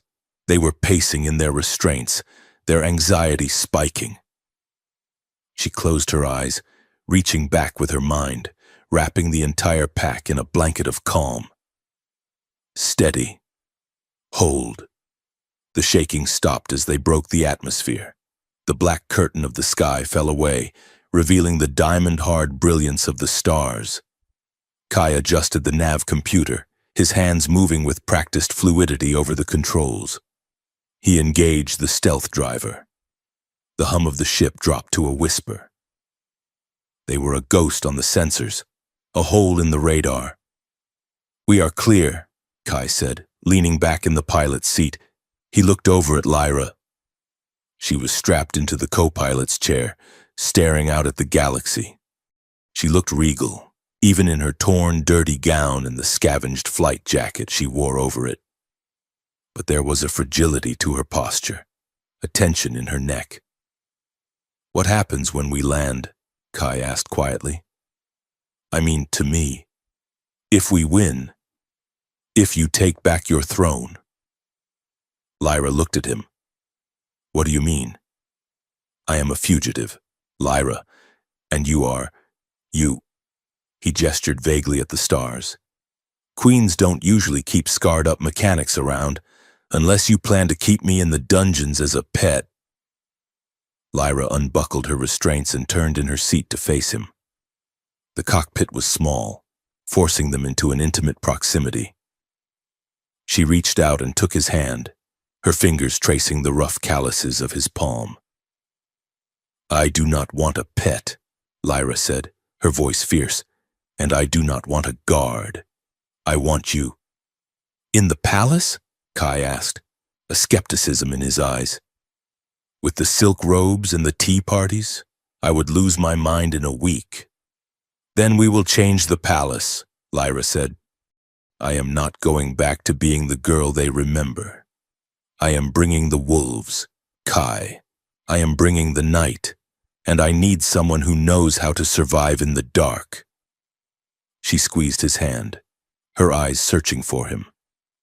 "I want you in the lion's den with me, but only if you are willing to stand beside a monster." Kai looked at her, this woman who had tamed a pack of killers with her heart. A slow smile spread across his face. "Well," Kai said, squeezing her hand back, "I have always liked dangerous women." The capital of Etheon Prime had changed. From orbit, it still glittered, but down in the smog-choked canyons of the Undercity, the mood was suffocating. Holographic screens on every corner blasted High Chancellor Voron's face. His voice, smooth and terrified, echoed off the Ferrocrete walls. "We mourn the tragic loss of Princess Lyra," the broadcast droned. "A victim of human terror, a martyr for our security. In her honor, we must remain vigilant. Curfew is in effect. Report all unauthorized movement." The footage showed a doctored image of Lyra, looking young, pale, and helpless, superimposed over a burning wreckage. It was a masterclass in manipulation. He was using her ghost to shackle the Empire. They landed the shuttle in a derelict scrapyard in Sector 12, burying it under a pile of rusted hull plates. The wolves moved like oil, slipping from the cargo hold into the shadows of the junk heaps. Kai had equipped them with adaptive camouflage cloaks, shimmering fabric draped over their cybernetics that bent the light around them. When they stood still, they were invisible. "Stay close," Lyra projected to the pack. "Hunt the shadows. Do not be seen." Lyra and Kai moved through the neon-lit alleyways. Hoods pulled low. The Undercity was a sensory assault, the smell of frying synthetic meat, the hiss of steam pipes, the thumping bass of illegal raves. They found the resistance in the back room of a subterranean noodle bar. The air was thick with smoke and suspicion. "You have got to be kidding me," a woman named Vex said, staring at Kai. She was a hacker with neon blue tattoos scrolling across her shaved head. "You are supposed to be dead, Arden, or in a hole somewhere." "I am hard to kill," Kai said, sliding into the booth. "Vex, meet a friend." Lyra lowered her hood. The table went silent. Vex dropped her chopsticks. A massive reptilian smuggler in the corner reached for his blaster. "Easy," Kai said, his hand hovering near his own pistol. "She is with me." "That is the princess," Vex hissed. "The dead princess." "I am very much alive," Lyra said, her voice steady. "And I am here to rob the Chancellor." She didn't wait for their shock to subside. She laid a datapad on the table. "I know the rotation of the Royal Guard. I know the blind spots in the Treasury sensors. And I have the override codes for the data vaults." Vex looked from Lyra to Kai, then broke into a sharp grin. "Well, that beats the hell out of stealing cargo hauler. What is the plan?" The raids began that night. They struck fast. A munitions depot in the industrial district, a secure server farm in the financial spire. Lyra and Kai moved as a unit. Kai handled the physical security, bypassing maglocks, disabling cameras with loop spikes. Lyra handled the living element. She sensed the guards before they turned corners. She felt the boredom of the sentries and the alertness of the patrols. "Two ahead," she would whisper into the comms. "Wait. Now." And when the resistance fighters couldn't handle it, the shadows moved. A squad of Voron's private enforcers cornered them in a data hub. The soldiers raised their rifles, confident. Then, the air behind them shimmered. Massive jaws clamped onto weapon barrels. Cybernetic claws shredded armor. The wolves struck without a sound, dragging the soldiers into the dark before they could scream. The legend began to spread. The citizens of the Undercity whispered of a wolf queen who walked the night. They said the shadows had teeth. They said the dead princess had returned as a spirit of vengeance. But the work was dangerous. During an infiltration of General Sithrax's personal armory, a silent alarm tripped. Blast doors began to slam shut, sealing off the corridor. "Move!" Kai yelled, grabbing Lyra's hand. They sprinted down the hallway, diving through a maintenance hatch just as the heavy steel door crashed down, sealing them in the service shafts between the walls. The space was tiny, a vertical crawl space meant for drones, not people. They were jammed together in the dark, pressed chest to chest, tangled in cables and steam pipes. Red emergency lights strobed through the grating above them. Heavy boots thundered past. "Clear the sector," a guard shouted. "Find them!" Lyra held her breath. She was pressed so tightly against Kai she could feel the hard lines of his body armor and the rapid thud of his heart. Her face was buried in the crook of his neck, smelling of sweat and gun oil. Kai was rigid. His hands were braced against the wall on either side of her head, creating a pocket of space, but his hips were pinned against hers. They are gone, Lyra whispered after a long minute, sensing the guard's fading signatures. Wait, Kai breathed. His voice was rough, strained. He didn't move away. He looked down at her in the strobing red light. The adrenaline of the escape was crashing into something else, a primal electric tension that had been building since Noxus 9. Kai? Lyra asked softly. I can't think straight, Kai murmured. When you are this close, I forget the mission. I forget the war. All I can think about is you. Lyra shivered. It wasn't from the cold. Is that a bad thing? It is if it gets us killed, Kai said. He leaned his forehead against hers. You are royalty, Lyra. Even in the dirt, you shine. And I am just the guy trying to keep the dirt off you. I told you, Lyra whispered, her lips brushing his jaw. I am done with being shiny. She tilted her head, her breath mingling with his. The kiss was imminent, a magnetic inevitability. A static crackle from Lyra's comm bead broke the spell. Lyra? Kai? Vex's voice buzzed in their ears. We have the files. Get to the extraction point, now. Kai pulled back, exhaling a long, shuddering breath. He looked at her, his eyes dark with unspent desire. Later, he promised, when we aren't hiding in a vent. They made it to the safe house, an abandoned greenhouse on the roof of a tenement tower. The glass was cracked, letting in the rain and the neon glow of the city. Lyra collapsed onto a crate, her hands shaking. They had nearly been caught. A laser bolt had scorched the sleeve of her jacket. Kai paced the room, ripping off his tactical vest. He was furious. You took a risk, Kai shouted, turning on her. You stepped out of cover to calm that guard. He could have shot you in the face. Lyra! He was a conscript, Lyra argued, standing up. I felt his fear. He didn't want to be there. I wasn't going to let the wolves tear him apart just because he was standing in the doorway. It is war, Kai roared. People die. You can't save everyone. If you die, this whole thing falls apart. Do you understand that? You are the symbol. I am not a symbol, Lyra screamed back, stepping into his space, shoving his chest. I am a person, and I am doing this my way. You are reckless. I am brave. You are going to get yourself killed, and I can't. Kai's voice broke. He stopped, his chest heaving. The anger drained out of him, replaced by a terrified vulnerability. I can't watch that. I can't lose you, and do you understand? I can't do it again. Lyra froze. She felt the wave of sheer terror coming off him, the trauma of his lost squad, compounded by the terrifying depth of his love for her. Kai, she softened. She reached out, cupping his face in her hands. He leaned into her touch, closing his eyes, surrendering. You won't lose me, she whispered. You don't know that, he whispered back. I know this, she said. She pulled him down to her.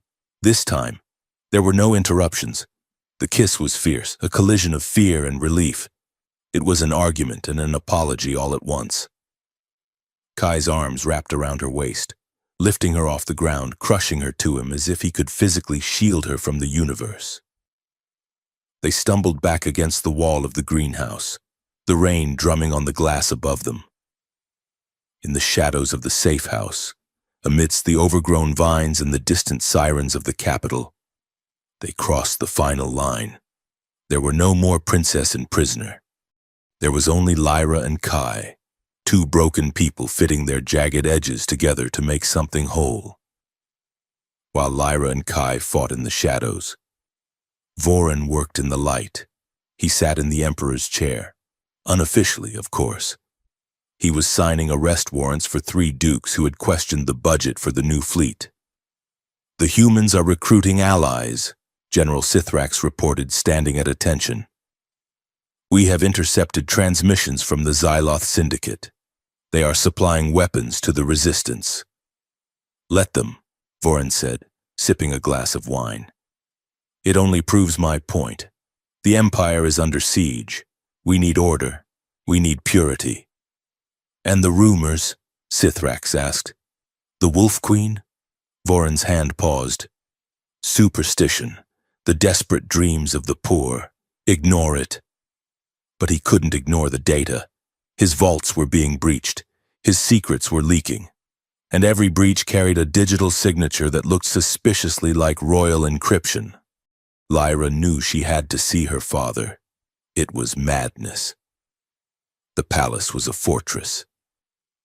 But Vex had found a schematic for the old service tunnels, the sewage lines and ventilation shafts that predated the crystal towers. Kai rigged a frequency jammer to mask their thermal signatures. They left the wolves in the Undercity, too big for the tunnels, and crawled through 3 miles of slime and darkness. They emerged behind a tapestry in the Emperor's private study. The room was dim. Emperor Valerius sat in his chair, wrapped in blankets. He looked skeletal. A drip feed of clear fluid ran into his arm. "Father," Lyra whispered. The Emperor jolted awake. He blinked, his eyes focusing slowly on the figure in black tactical gear standing before him. "Lyra," he wheezed. "My ghost? Have I finally died?" Lyra rushed to him, kneeling by the chair. She took his cold, thin hand. "I am real, Father, I am here." The Emperor touched her face, his fingers trembling. Tears welled in his eyes. "Alive," they said. "Voron said?" "Voron lied," Lyra said. "He tried to kill me. He framed Kai. He is poisoning the Empire. Father, look at you. What is he giving you?" She glanced at the drip feed. She didn't need medical training to feel the malice in the liquid. It was a sedative, designed to keep him weak, compliant, and slowly dying. Lyra ripped the IV from his arm. "You must listen," Lyra said urgently. "I have proof. Files from Noxus 9. He has been experimenting on children. On me. He created the wolves." The Emperor wept, a sound of utter defeat. "I knew. I suspected he was ambitious. But this—" "Lyra, you must go. Hide. If he finds you here, he will finish it." "No," Lyra said, standing up. "I am done hiding. I am going to expose him." "You have no army," the Emperor whispered. "You have no allies." "I have the people," Lyra said. "And I have the truth. And I have teeth." She kissed his forehead. "Hold on, Father. The dawn is coming." She and Kai slipped back into the shadows just as the heavy oak doors began to open. The rebellion escalated. The Wolf Queen became more than a rumor. Graffiti of a wolf's head appeared on government buildings. Resistance cells, emboldened by the mysterious strikes, began to riot in the lower districts. Lyra walked the streets at night, her wolves flanking her. She didn't just fight, she helped. She used her empathy to find trapped survivors in a collapsed tenement. She raided a medical supply convoy and distributed the medicine to the sick. She was winning the hearts Voron had tried to crush. But Voron was not a fool. In the command center of the Security Bureau, Voron stared at a frozen frame of surveillance footage. It was blurry, taken from a drone flying over Sector 4. It showed a figure running across a rooftop. The figure was riding a massive black wolf. Voron zoomed in. The face was obscured, but the movement, the way the rider anticipated the drone's fire, it was unmistakable. "She lives," Voron whispered. His voice was not fearful. It was icy with rage. "Shall I deploy the gunships?" Sithrax asked. "No," Voron said. "She is in the shadows. She thinks the dark protects her. She thinks she owns the night." Voron walked to the main power grid control. "Let us see how well she fights when the dark is all there is." He punched a code into the terminal. "Initiate protocol blackout. Cut the power to the entire capital. Kill the comms. Kill the transport grids. Sir, Sithrax hesitated. That will cause panic. Civilians will die. Chaos is a ladder, Vorin said. Cut the power and deploy the Night Stalker units. Thermal optics only. If she wants to be a wolf, let us hunt her like one. Outside, the lights of Etheon Prime flickered. The holographic banners died. The street lamps sizzled out. The hum of the magnetic trains faded to silence. One by one, the glittering spires of the capital went dark. The city plunged into a heavy, suffocating blackness. In the Undercity, Lyra looked up. The sky was gone. The city was a tomb. He knows, Kai said, racking the slide of his pistol. Lyra reached out with her mind. She felt the sudden spike of terror from millions of souls. But beneath it, she felt something else. She felt the Alpha at her side, his muscles coiled. She felt the pack in the alleys, invisible and ready. He thinks he turned out the lights to blind us, Lyra said, her eyes glowing with a fierce violet light in the total darkness. She climbed onto the Alpha's back, gripping his fur. He just gave us the advantage. She threw her hand forward. Let them come. The blackout hit the city like a physical blow. One moment, the capital was a blinding lattice of neon advertisements and holographic traffic lanes. The next, it was a monolith of shadow. The hum of the magnetic grid died, replaced by the terrifying, echoing silence of a machine heart stopping. Then, the screaming started. Below, in the streets, panic spread faster than the darkness. Emergency flares popped red and sputtered in the sky, casting long, demonic shadows against the crystal spires. Drones, their searchlights cutting through the gloom like scalpels, prowled the air, blaring recorded messages of martial law.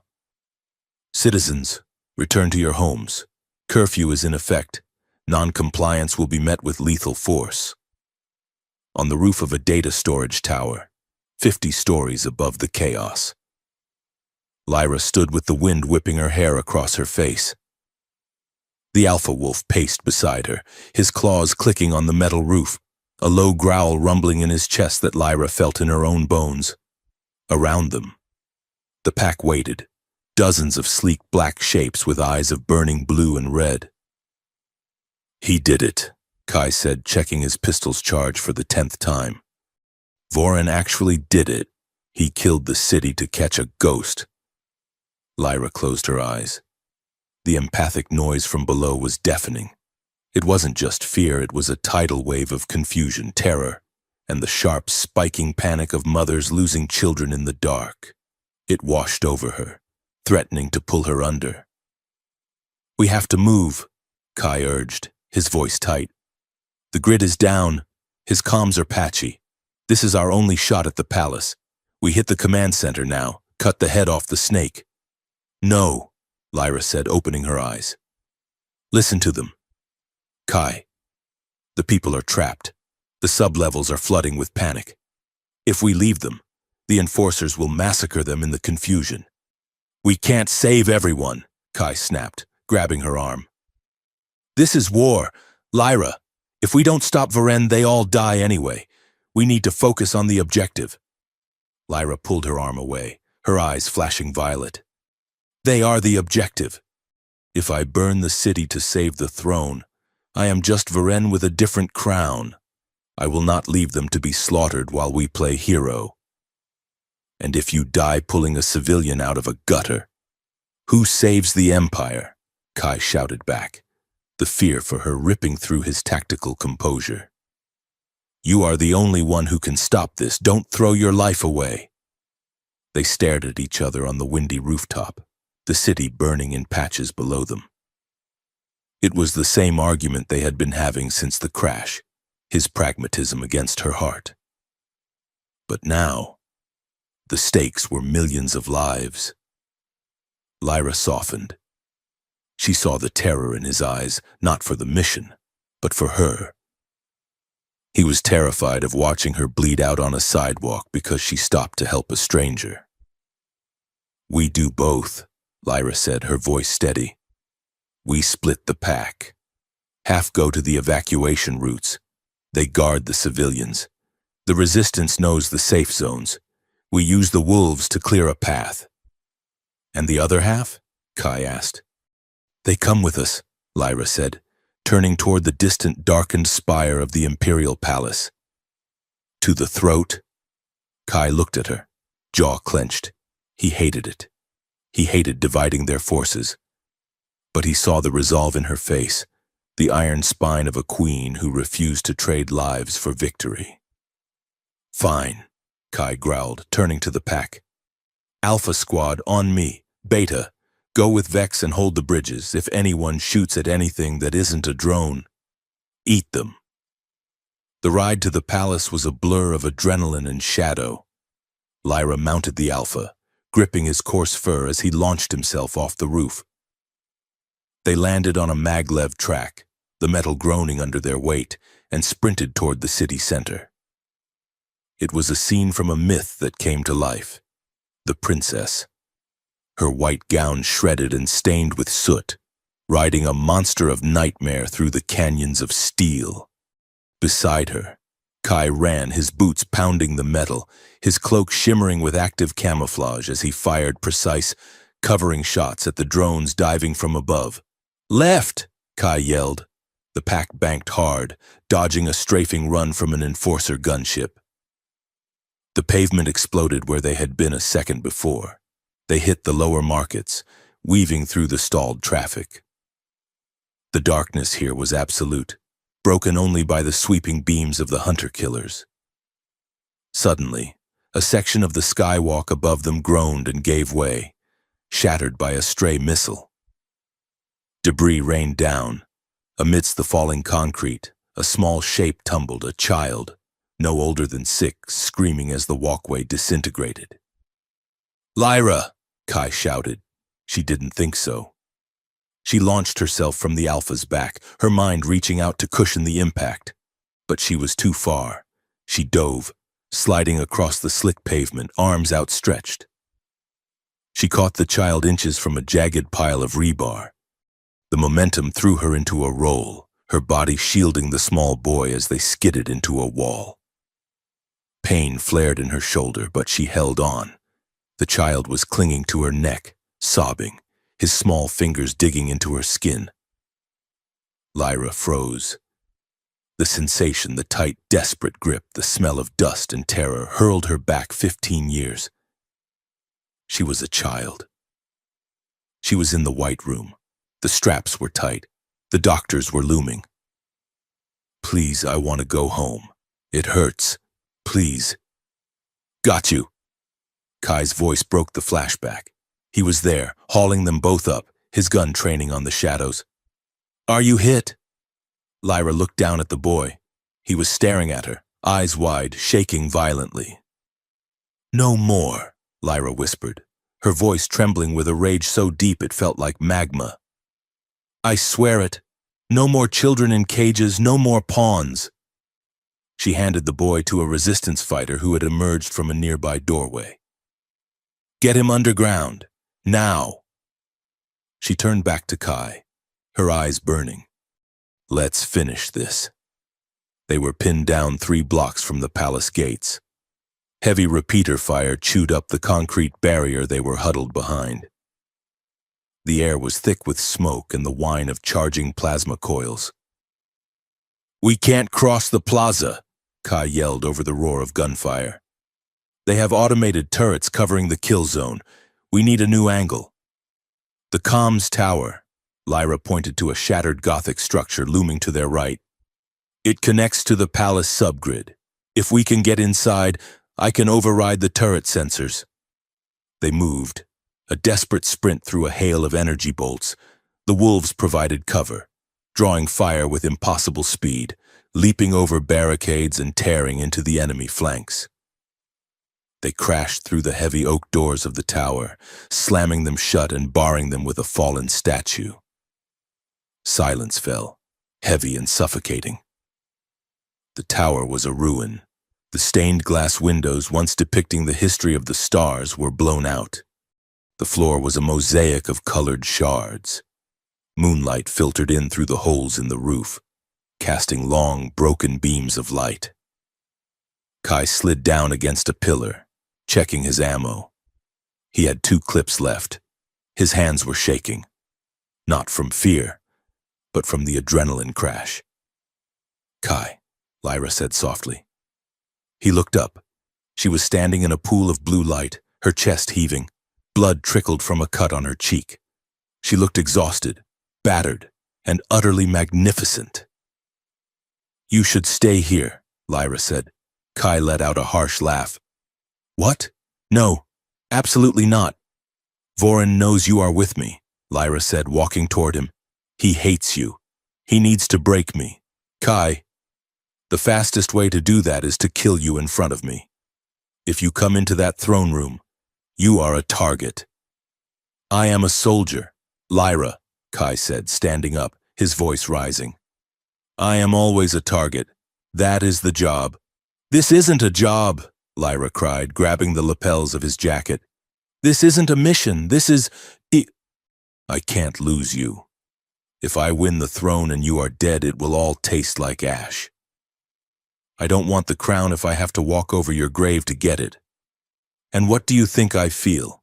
Kai shouted back, grabbing her wrists. "You think I can sit here in the dark while you walk into a room with a monster? I don't know how to live without war. Lyra, I have been fighting since I was 16. I don't know peace. I don't know how to be quiet." He pulled her closer, his voice breaking into a whisper. "But with you, I want to see what happens next. And I can't do that if you are dead." They stood there in the ruined sanctuary, the war raging outside, stripped of everything but the raw, terrifying truth of their need for each other. "We go together," Kai whispered. "Or we don't go." Lyra looked at him, tears spilling over. She nodded. She leaned into him, and he wrapped his arms around her, holding her so tight it hurt. It was a desperate embrace, a clinging to life in the face of death. His hands tangled in her hair, hers gripped his back. They kissed, and it was a promise. It was a terrifying surrender. It was the sensation of falling and being caught. There, amidst the broken glass and the shadows, they belonged to each other completely. The final push was a storm. Resistance hackers, coordinated by Vex, managed to hijack the last remaining power node. As Lyra and the pack burst from the tower, the floodlights in the plaza snapped on, not searching, but spotlighting. A beam of pure white light hit Lyra as she rode the Alpha. She didn't hide. She raised her staff. "Forward!" The wolves howled, a sound that drowned out the sirens. They surged across the plaza, a tide of black fur and fury. The automated turrets swiveled, but Lyra reached out with her mind, finding the simple, logic-driven circuits of the targeting computers. She flooded them with static, with noise, with the chaotic sensory data of 1,000 panicked birds. The turrets spun wildly, firing into the sky. They breached the palace gates. The hallways were a blur of combat. Kai moved like a dancer, his pistol singing a rhythmic song of suppression.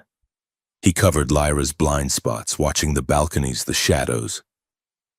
Lyra focused forward. She cleared the path not with bullets, but with will.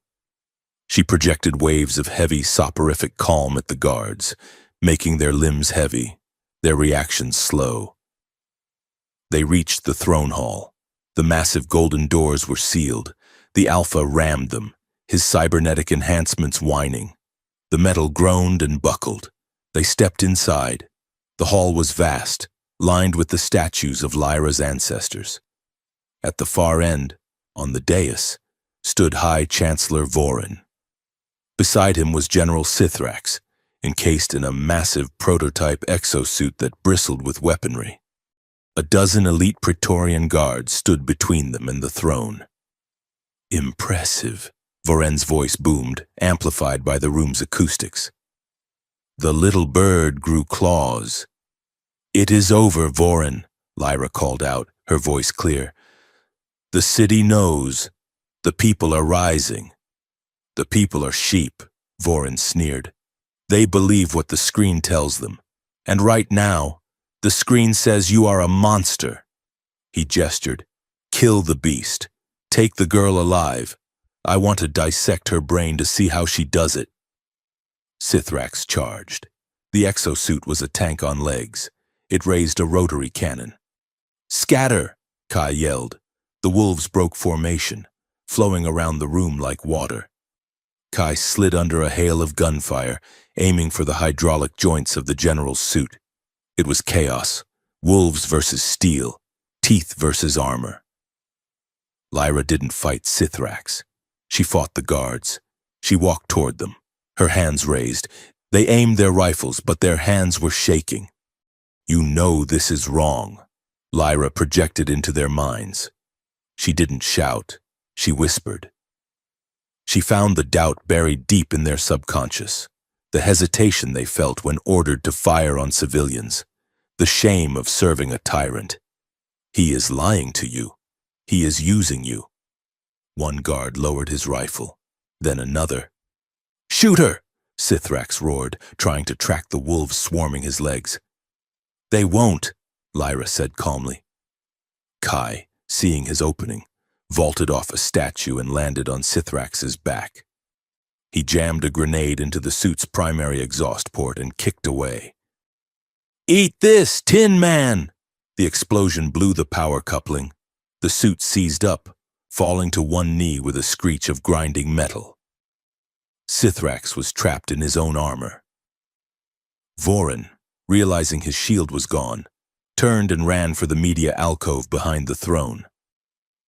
"He is going for the broadcast," Kai yelled. "No!" Lyra sprinted. Voren reached the console. He slammed his hand on the activation key. The screens across the Empire flickered to life. "Citizens!" Voren shouted into the pickup. His face contorted. "The terrorist Lyra has breached the palace. She is using mind control. She is forcing our soldiers to surrender. You must fight her. She is a witch." The feed was live. Billions were watching. Lyra didn't stop. She burst into the alcove, the Alpha at her heels. She was covered in dust, sweat, and blood. Her hair was wild. She looked terrifying. She grabbed Voren by the collar and threw him aside. He crashed into the wall. Lyra grabbed the camera. She looked directly into the lens. She didn't try to look soft. She didn't try to look like the princess they remembered. She let them see the dirt. She let them see the wolves panting behind her. She let them see the fire in her eyes. "He is lying," Lyra said, her voice shaking with exhaustion but ringing with steel. "He told you I was weak because I could feel pain. He told you empathy was a defect." She took a breath, and in that moment, she owned the silence of the galaxy. "They called my empathy weakness," she declared. "They mocked the alien princess's weakness until she tamed the wolves and owned the night with fury." She pointed at Voren, who was scrambling to his feet. "This man experimented on children. He tortured living beings to build weapons. He started a war to feed his own hunger. He is the weak one, because he fears everything he cannot control." Voren let out a scream of inarticulate rage. He pulled a concealed disruptor pistol from his robes. He didn't aim at Lyra. He knew he couldn't hit her fast enough. He aimed at Kai, who was standing 10 feet away, reloading his weapon. Lyra felt the intent before the muscle moved. It was a spike of pure red malice. She didn't think so. She moved. She dove between them just as Voren pulled the trigger. The bolt hissed through the air. It grazed Lyra's side, cauterizing a line across her ribs. She cried out and fell. "Lyra!" Kai screamed. The sound that tore from Kai's throat was not human. He didn't shoot. He lunged. He hit Voren like a freight train, tackling him to the ground. He punched him, once, twice, shattering the Chancellor's nose. He raised his fist for a killing blow, his eyes black with murder. "Kai!" Lyra gasped from the floor, clutching her side. Don't! Kai froze, his fist hovering inches from Voren's bloody face. He was breathing hard, trembling with the need to end it. Don't make him a martyr, Lyra whispered, wincing as she sat up. We are not them. We do not execute. Kai stared at Voren, who was whimpering, slowly, agonizingly. Kai lowered his fist. He grabbed Voren by the robes and hauled him up, shoving him toward the camera. You heard the lady, Kai snarled. You are under arrest. The wolves howled, a sound of victory that echoed through the palace and out into the liberated night. And across the empire, the people watched, and for the first time in a generation, they began to hope. The dawn that broke over Etheon Prime was unlike any the capital had seen in 1,000 years. It did not filter through the haze of industrial smog or the flickering distortion of holographic advertisements. It came clear and cold, a wash of genuine gold sunlight that pierced the dissipating smoke of the riots. The silence that filled the streets was not the silence of terror, but of a collective, breathless exhale. The blackout had ended, but the city did not immediately rush to turn the lights back on. In the lower districts, where the fighting had been fiercest, a strange and miraculous tableau was unfolding. A squad of resistance fighters sat on the curb of a shattered skyway, sharing self-heating rations with a group of defected royal guards. Between them, curled up like oversized hounds on the warm Duracrete, lay 3 void wolves. A shopkeeper, emboldened by the quiet, stepped out of his shuttered storefront. He froze, staring at the black-furred beast sleeping near his door.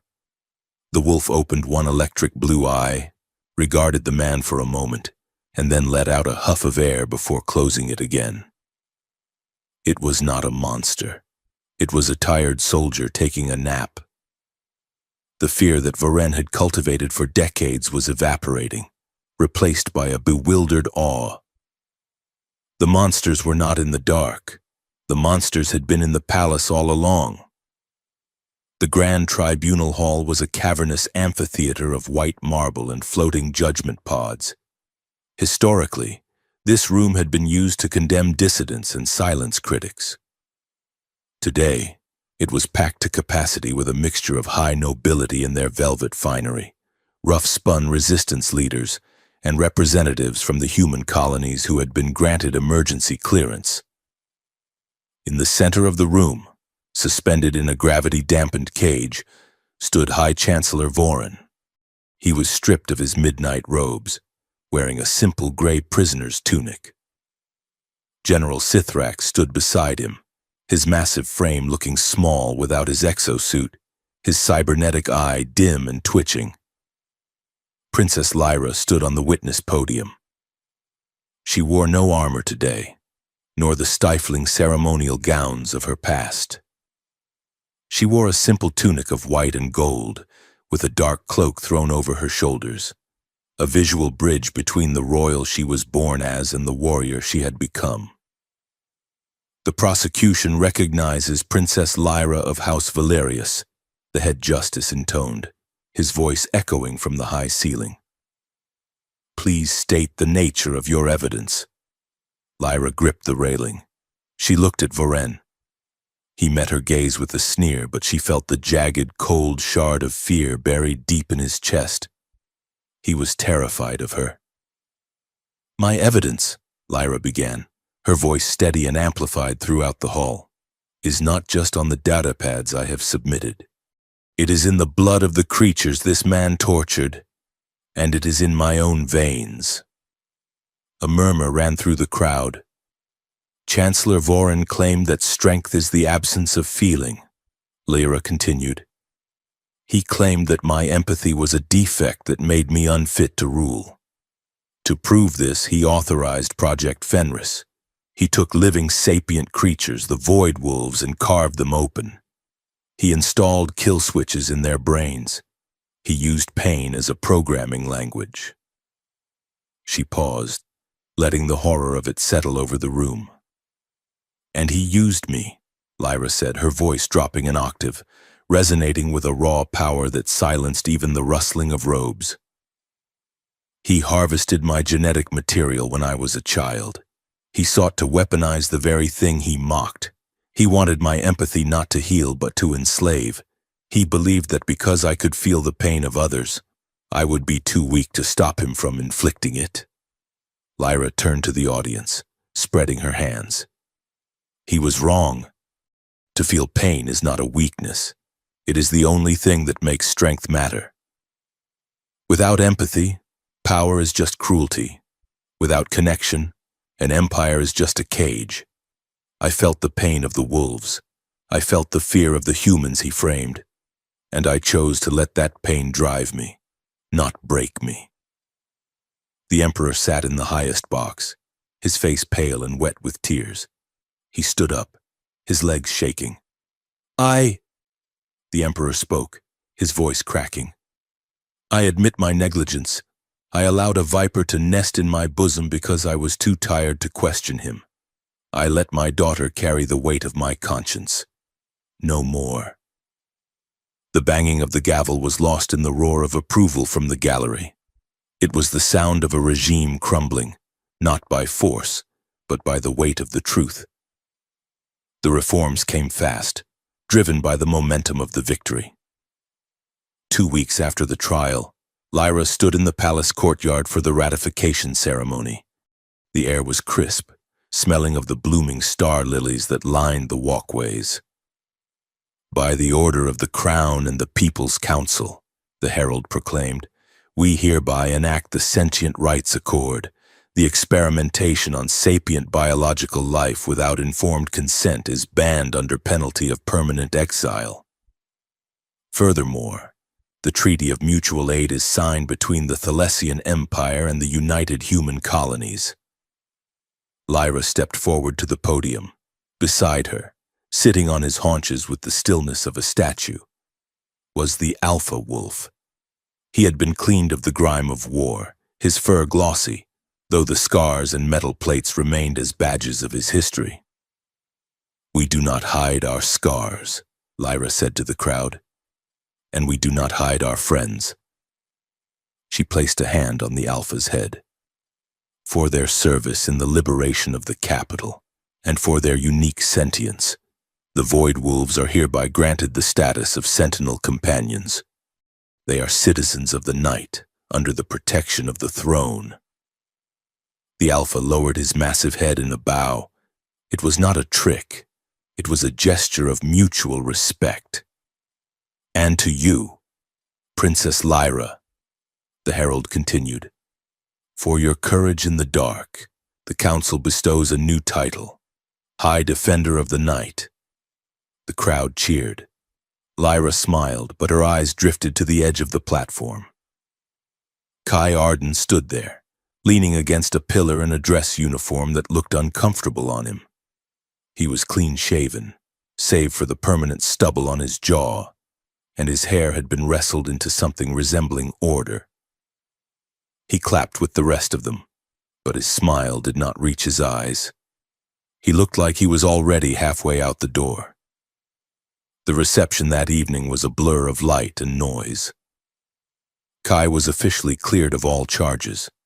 The tribunal had even offered him a seat on the new Security Council, a role that would bridge the gap between human tactics and Thalassian tech. But as the night wore on, Lyra noticed the conservative nobles cornering him. She saw the stiff smiles, the whispered comments behind hands. They were polite, but they were excluding him. They were reminding him that he was a human, a former convict, and a mechanic, while she was the High Defender. Lyra excused herself from a conversation with a trade delegation and found Kai on the balcony, staring out at the rebuilt skyline. You are hiding, Lyra said, stepping up beside him. I am observing, Kai corrected, taking a sip of his drink. Big difference.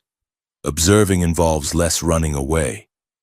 You looked miserable in there, Lyra said. I am allergic to velvet, Kai joked weakly. and hypocrisy. It is a lethal combination. He set the glass down on the railing. Lyra, we need to talk. I do not like the tone of that, Lyra said, crossing her arms. That is your, I am about to do something stupid tone. I am leaving, Kai said. The air left Lyra's lungs.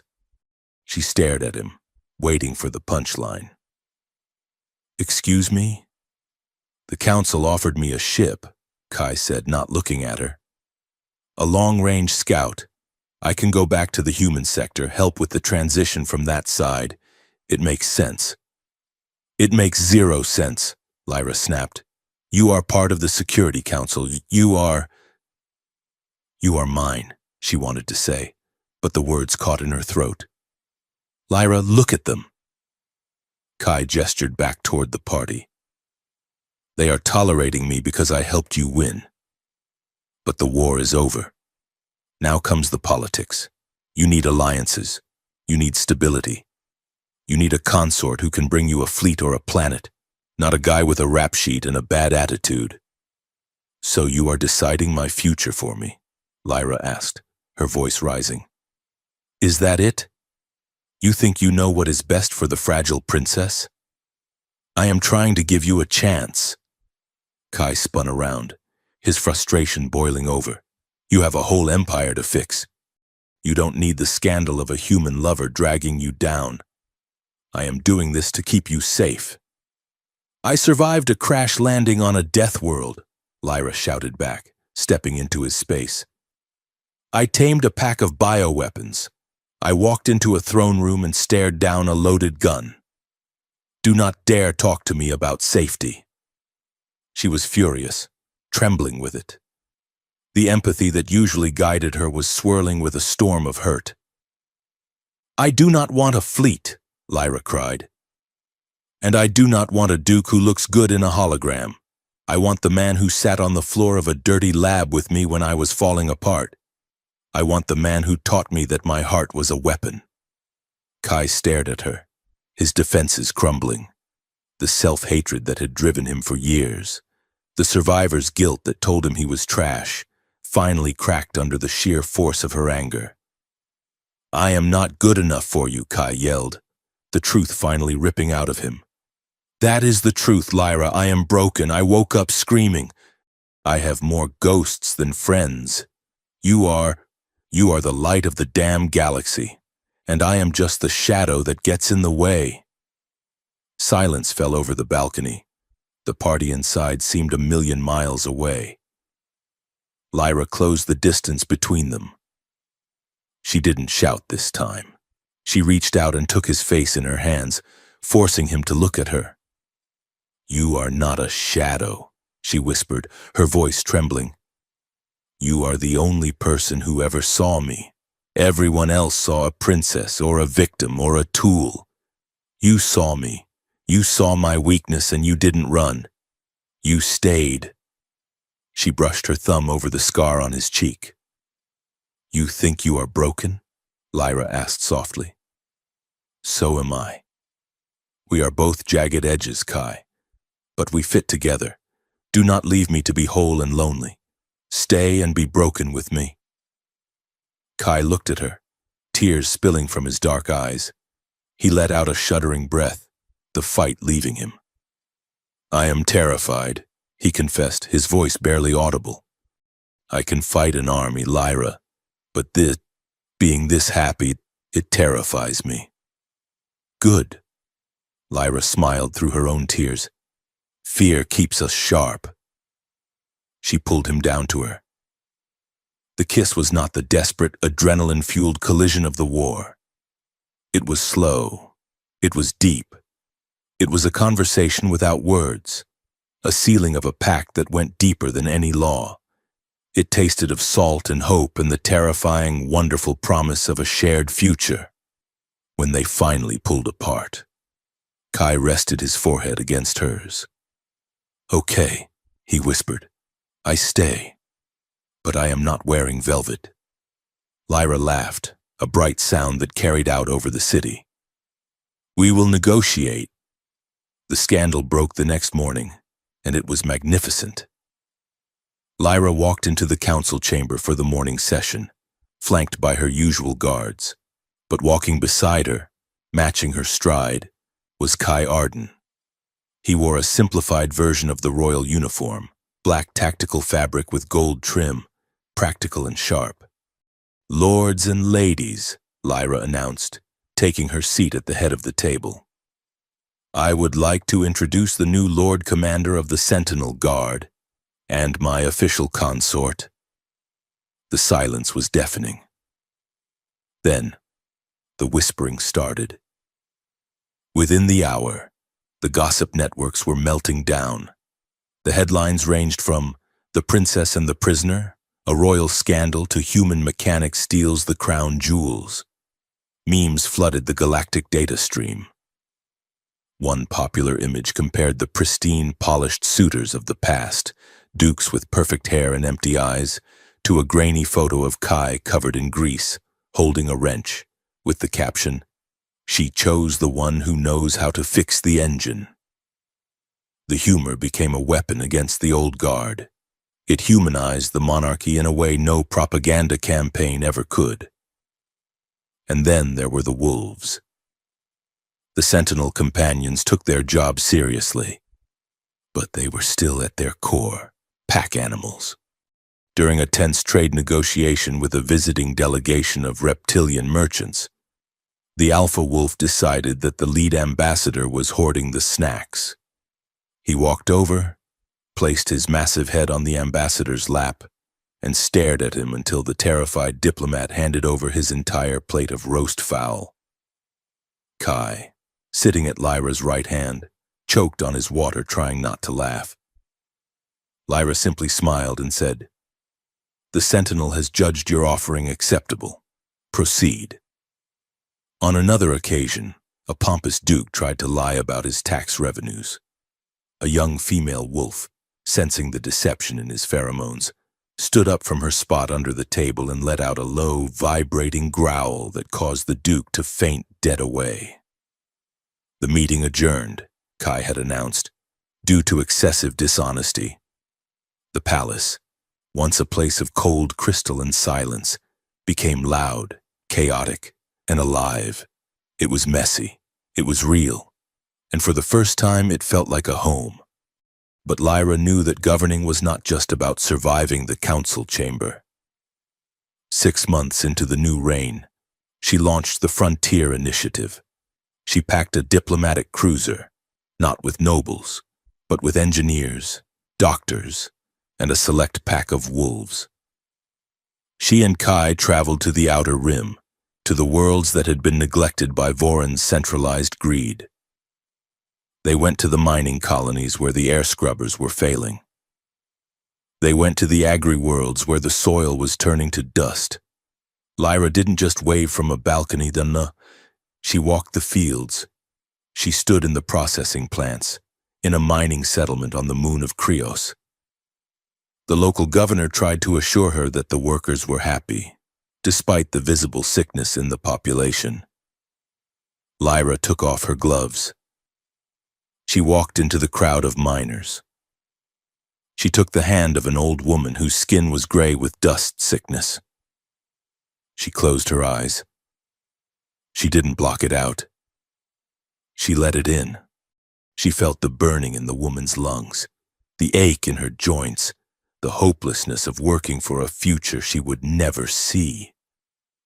Lyra gasped, tears tracking through the dust on her face. She opened her eyes and turned to the governor. "You are poisoning them," Lyra said, her voice trembling with the borrowed pain. "I feel it. It stops today." She ordered the royal engineers to overhaul the ventilation systems immediately. She stayed for 3 weeks, sleeping in a prefab hab unit with Kai, until the air quality readings were green. Kai watched her every day with a look of reverence. He saw the toll it took on her, the migraines, the exhaustion from feeling so much suffering. "You don't have to feel it all, Lyra," he told her one night, rubbing her shoulders as she sat slumped at a portable desk. "Yes, I do," Lyra whispered, leaning back into his touch. That is the job, Kai. If I stop feeling it, I stop fighting to fix it. True leadership isn't ignoring the pain. It is feeling it and acting anyway. 1 year later, the shuttle descended through the twilight clouds of Noxus 9. The world had changed. It was no longer a secret weapons lab. It was a sanctuary world. The outpost where Lyra and Kai had hidden was now the headquarters of the Sentinel program, where wolves lived freely and trained with their chosen handlers. Lyra and Kai walked out to the edge of the obsidian cliff, the place where they had once watched the auroras and wondered if they would die by morning. The night was vast and beautiful. The toxic green of the auroras had shifted to a calm, deep violet, reflecting the cleansing of the atmosphere. The alpha wolf trotted up to them, nudged Lyra's hand, and then flopped down in the moss, watching the stars. Kai sat on a flat rock, pulling Lyra down beside him. He wrapped his cloak around both of them against the chill. You know, Kai said, looking out at the endless forest. I distinctly remember thinking that I was going to die on this rock, probably eaten by a cyborg dog. Lyra laughed, resting her head on his shoulder. And now you are the Lord Commander of the cyborg dogs. Life is strange. I fell for the weakest princess in the Empire, Kai mused, kissing the top of her head. And I ended up with a wolf-riding, night-owning goddess who terrifies admirals. I think I got the better end of the deal. You got trouble, Lyra corrected softly. That is what you got. I like trouble, Kai said. Trouble is interesting. They sat in silence for a while, listening to the breathing of the forest. It was peaceful. But then, Lyra stiffened. She sat up, her eyes narrowing. Her empathic sense, honed to a razor's edge, stretched out. It went past the wolves, past the planet, reaching out into the void. She felt a ripple, far away, a flicker of fear, a spark of conflict on the edge of the human-Thalessian border. Someone was afraid. Someone was calling for help. It was faint, but it was there. Kai sensed the change in her immediately. He didn't ask if she was okay. He shifted his weight, his hand dropping instinctively to the comms unit on his belt. What is it? Kai asked, his voice shifting from lover to soldier in a heartbeat. Something is coming, Lyra said, a disturbance in the Perseus arm. I can feel the echo. She looked at him. In the past, she would have shrunk from it. She would have viewed the pain as an assault. Now, she viewed it as a signal, a map. She didn't pull back. She leaned forward. The alpha wolf stood up, his ears swiveling forward, sensing her intent. Lyra stood, the wind catching her cloak. She reached down and took Kai's hand, pulling him up beside her. Is it bad? Kai asked. It is life, Lyra said. It is messy. It is painful. And it needs us. She squeezed his hand, feeling the calluses, the strength, the partnership that had forged them both. Ready? She asked. Kai smiled, that crooked, wolfish grin that she loved. Always. Lyra looked out at the stars, her eyes glowing with the violet fire of her power. She wasn't afraid of the dark anymore. She was dark. She was comfortable in the cold. She was furious in the silence. Let's go, Lyra whispered to the night. We have work to do. She turned, leading Kai and the wolves back toward the ship, walking into their shared, hard-won future with her head held high, ready to own whatever came next.